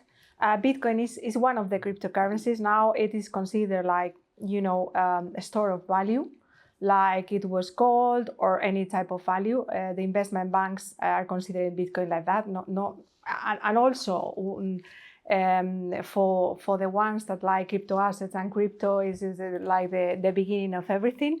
But I think that distinguish between both of them, it's important, because otherwise we get confused on what we are talking about. When I was talking about tokenizations, I'm talking about what tokenization infrastructure allows in financial market, which is huge. And there is no risk on that. On the contrary, it's more secure than we have now, and is more efficient. So I think that it is something that we will soon will see that there is not much question about that. We will need regulation, obviously, to increase the interoperability, and also education among the people and institutions and so on, because we will need to understand what is tokenization, what are digital assets representing mean of payments, or currencies are the cryptocurrencies, and on the other hand, the cryptocurrencies, which we should look at those with some some warnings lights, and it depends on the use that we do on that and who is raising those money. If it is central currencies, I mean, it's the same that we have now, but instead of using like a bookkeeping that we are using, a more secure and more complex that is called blockchain. It's not, maybe it's a little bit more complex, but nothing different. So in other words, we are changing the technology that we are using right now. If you want to create your own money, that is another thing. So creating tokens, it may have a representation of something real, or you may have nothing. So that is the most important differentiation on that. And regarding what Peter told earlier, and regarding what Philip told earlier, I understand all the concerns about tokenization and the possibility for anyone to control all this traceability and so on. But again, I think that all of us need more education and awareness of this technology allow us. And to be owners of our data, I think that's a critical point, because now what is happening is that other organizations, big ones, are taking our data and benefit on that. But if we can profit and of this data, or at least have our own identity tokenized, this is a tokenization process, so we need to disencrypt that tokenization. So in some way, even the transactions are transparent, it would be very difficult to access today's data. So it's more how technologically do it in order that it will be, the personal freedoms will be protected as an individual, as you said, and our privacy on the transaction. So it depends on how we as society would use this type of technology. Yeah, I just want to be clear. I'm only talking about central bank digital currencies. I'm totally agnostic on Bitcoin. I'm a techno primitivist at heart. I mean, you've seen all these technologies before throughout history in different forms. I'll just give you an example. Very old. Oh, it's dead. It's dead. Oh dear. Oh, it's back. It's back. So I'll just give you a really simple example of a cryptography that's been used, I think, for thousands of years. It's called a tally stick. Okay, it's just like you can imagine a plank of wood, and you and I engage in trade, and we put tallies on it, right? So you owe me X, Y, Z, 5 sheep. Okay, and then you split the tally stick down the middle, and you put one of the halves in the temple they used to put in the Babylonian temples. And then when I want my money back, I go to you and you owe me 5 sheep. No, I don't. You go up to the priest, get the other half of the tally stick, put them together. Early cryptography, right? So none of these technologies are particularly, they're interesting, and some of them might work out.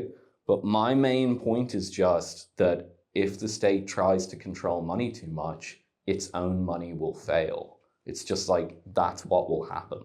And it could be some sort of cryptocurrency that comes up, or we could be going to the temple to check our tally sticks and how many sheep you owe me. But it doesn't really matter, because money's just a social relationship.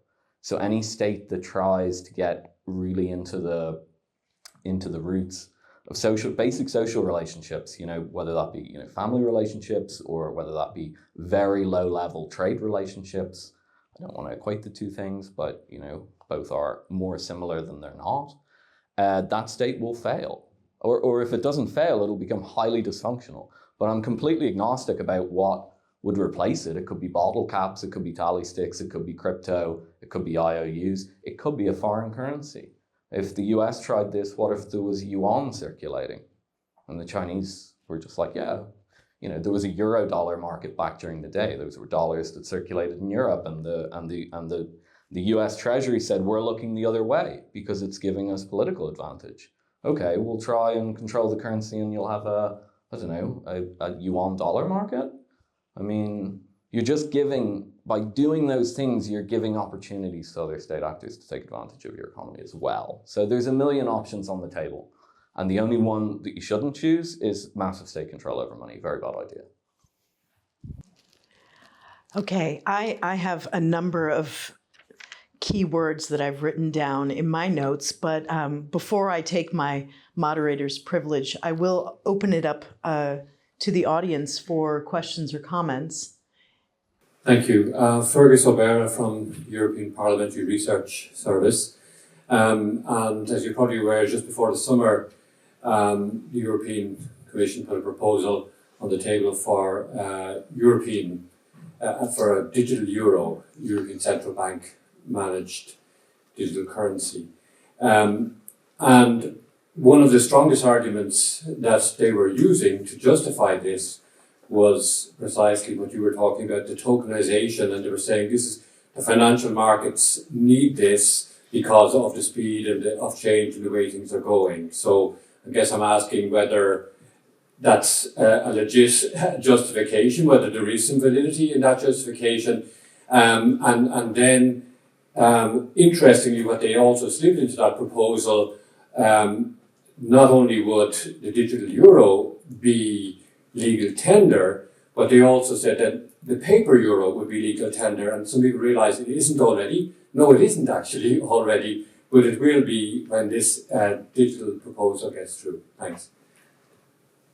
Yeah, thank you for making that point. I think that is crucial, and I see how the European Parliament took that idea as well. What is happening globally is that there are a lot of central currencies that want to be tested. So it will be very helpful to have also a digital euro in order to use instead. For example, in my platform, we used like a US coin, no, that is a stable coin. So for any platform that are dealing with that is using, well, most of them are using US coin or any stable digital currency. So what happens if we have our own currency, so euro or dollar, but a central dollar? That would be more helpful in order to stability. But what happened with the crisis of the US coin is that it is still, even it is a stable coin, it is volatile. So I think that it would be, a justification, but also a need, because talking about the state controlling us, we are already controlled, no? So, I mean, we are already controlled, so this would be something different that we have now. And on the contrary, technology, if we would be able to develop this in a way that preserve our rights, it will be much better, because tokenization allows that my data are mine, not the government, anyone is mine, and even you and me, we can, with a smart contract, even, agree something, and it is automatically done, and we don't need, so increase the trust. Prevent from illicit transactions and so on. So I would say that it would be even more to do in the tokenization, because there are a lot of, let's say, financial instruments that are not well, connected with the tokenization, and it would be a great opportunity if we could take advantage of that. As for example, in Asia, Hong Kong and other places, there are, using this technology. In US, they are trying also to push the regulation. So I think that is a good point. Thank you. Obviously, I agree that we're already controlled through our financial assets and all sorts of things. But the question is whether that control becomes a species of control known as punishment, because that seems to be where this is moving. In fact, the Foreign Office in the UK has already authorised banks to suspend accounts of people who have not been tried. So there's a rather unpleasant chap from the Midlands who went to live in the Donbass and work as a Russian propagandist on YouTube. He has had his account suspended. He can't pay his mortgage, so he's breaking the law by not paying his mortgage. But he can't because his account's been suspended by authorization from the Foreign Office. He has asked to be arrested so that at least he can know if he has committed a crime, what the crime is, and the Foreign Office has not responded to his request to be arrested. So my government is already using people's finances as a form of punishment. Now the question is, that's fine. We've fined people for wrongdoings forever. That using people's finances to punish them is an ancient thing. But once you add to that automation, where a government can literally authorize a bank, you can't function, and you've never ever gone through a trial, which is itself against the Constitution and the law. If we're already doing that, then presumably once we have the technologies to make that easier, we're just going to move into a paradigm where the principal means of punishing people is through their own living. Yeah, I fear you're correct. I think the key there is, though, and again to emphasize, it's not the technology; it's the subverting of the court system. The court is supposed to be the priest with the tally stick, right? Who says, okay, you can do this, you can't, you get a fair trial, and so on. Yeah, that's my concern, that bureaucrats are going to increasingly be like, okay, this is an easy thing to do, and we seem to be getting away with it, and then suddenly 40% of your economy's in the grey market. And, you know, it's bouncing around my head, the Iranian restaurateurs, like, cash will never die. Like, they need to be really careful with this. And my actual real concern is that it's a completely different conversation, but these bureaucrats who are dealing with these issues have gone to economics courses and haven't been taught the basics of what money is, what it's based on, that it's based on trust, that it's based on legal contracts, that it's based on, you know, to some extent, the capacity to tax and so on. So there's no imagination there for this. So I'm really terrified that that slippery slope won't only end up with an authoritarian system that's unpleasant, but might turn us into third world countries, actually, frankly, in terms of our monetary system. It's a scary prospect, and I wish people would kind of talk about it more from a functional point of view rather than from a moral point of view. I have a few observations. In your opening talk, Angela, you talked about, well, I wrote down the word disruptive. So even though we're the European conservative and we value tradition, we're also quite fond of disruption. So I hear the discussion of tokenization as a disruptive force and leading to efficiency, but then also talking about the need for regulations. So the question is, and I think the theme that might be emerging here is, okay, so if we need regulations, do we trust the future regulators? In other words, if on our WhatsApp phones, we get these pop-up messages that say, this is end-to-end encrypted, and you sort of say like, okay, thanks for letting me know. And then we learn that in fact, in the UK, it's not going to be end-to-end encrypted because of the children. And so in fact, every time we're told that the regulators are there to protect our privacy, then they say, okay, so now we're actually not going to do that because we have a very, very good reason.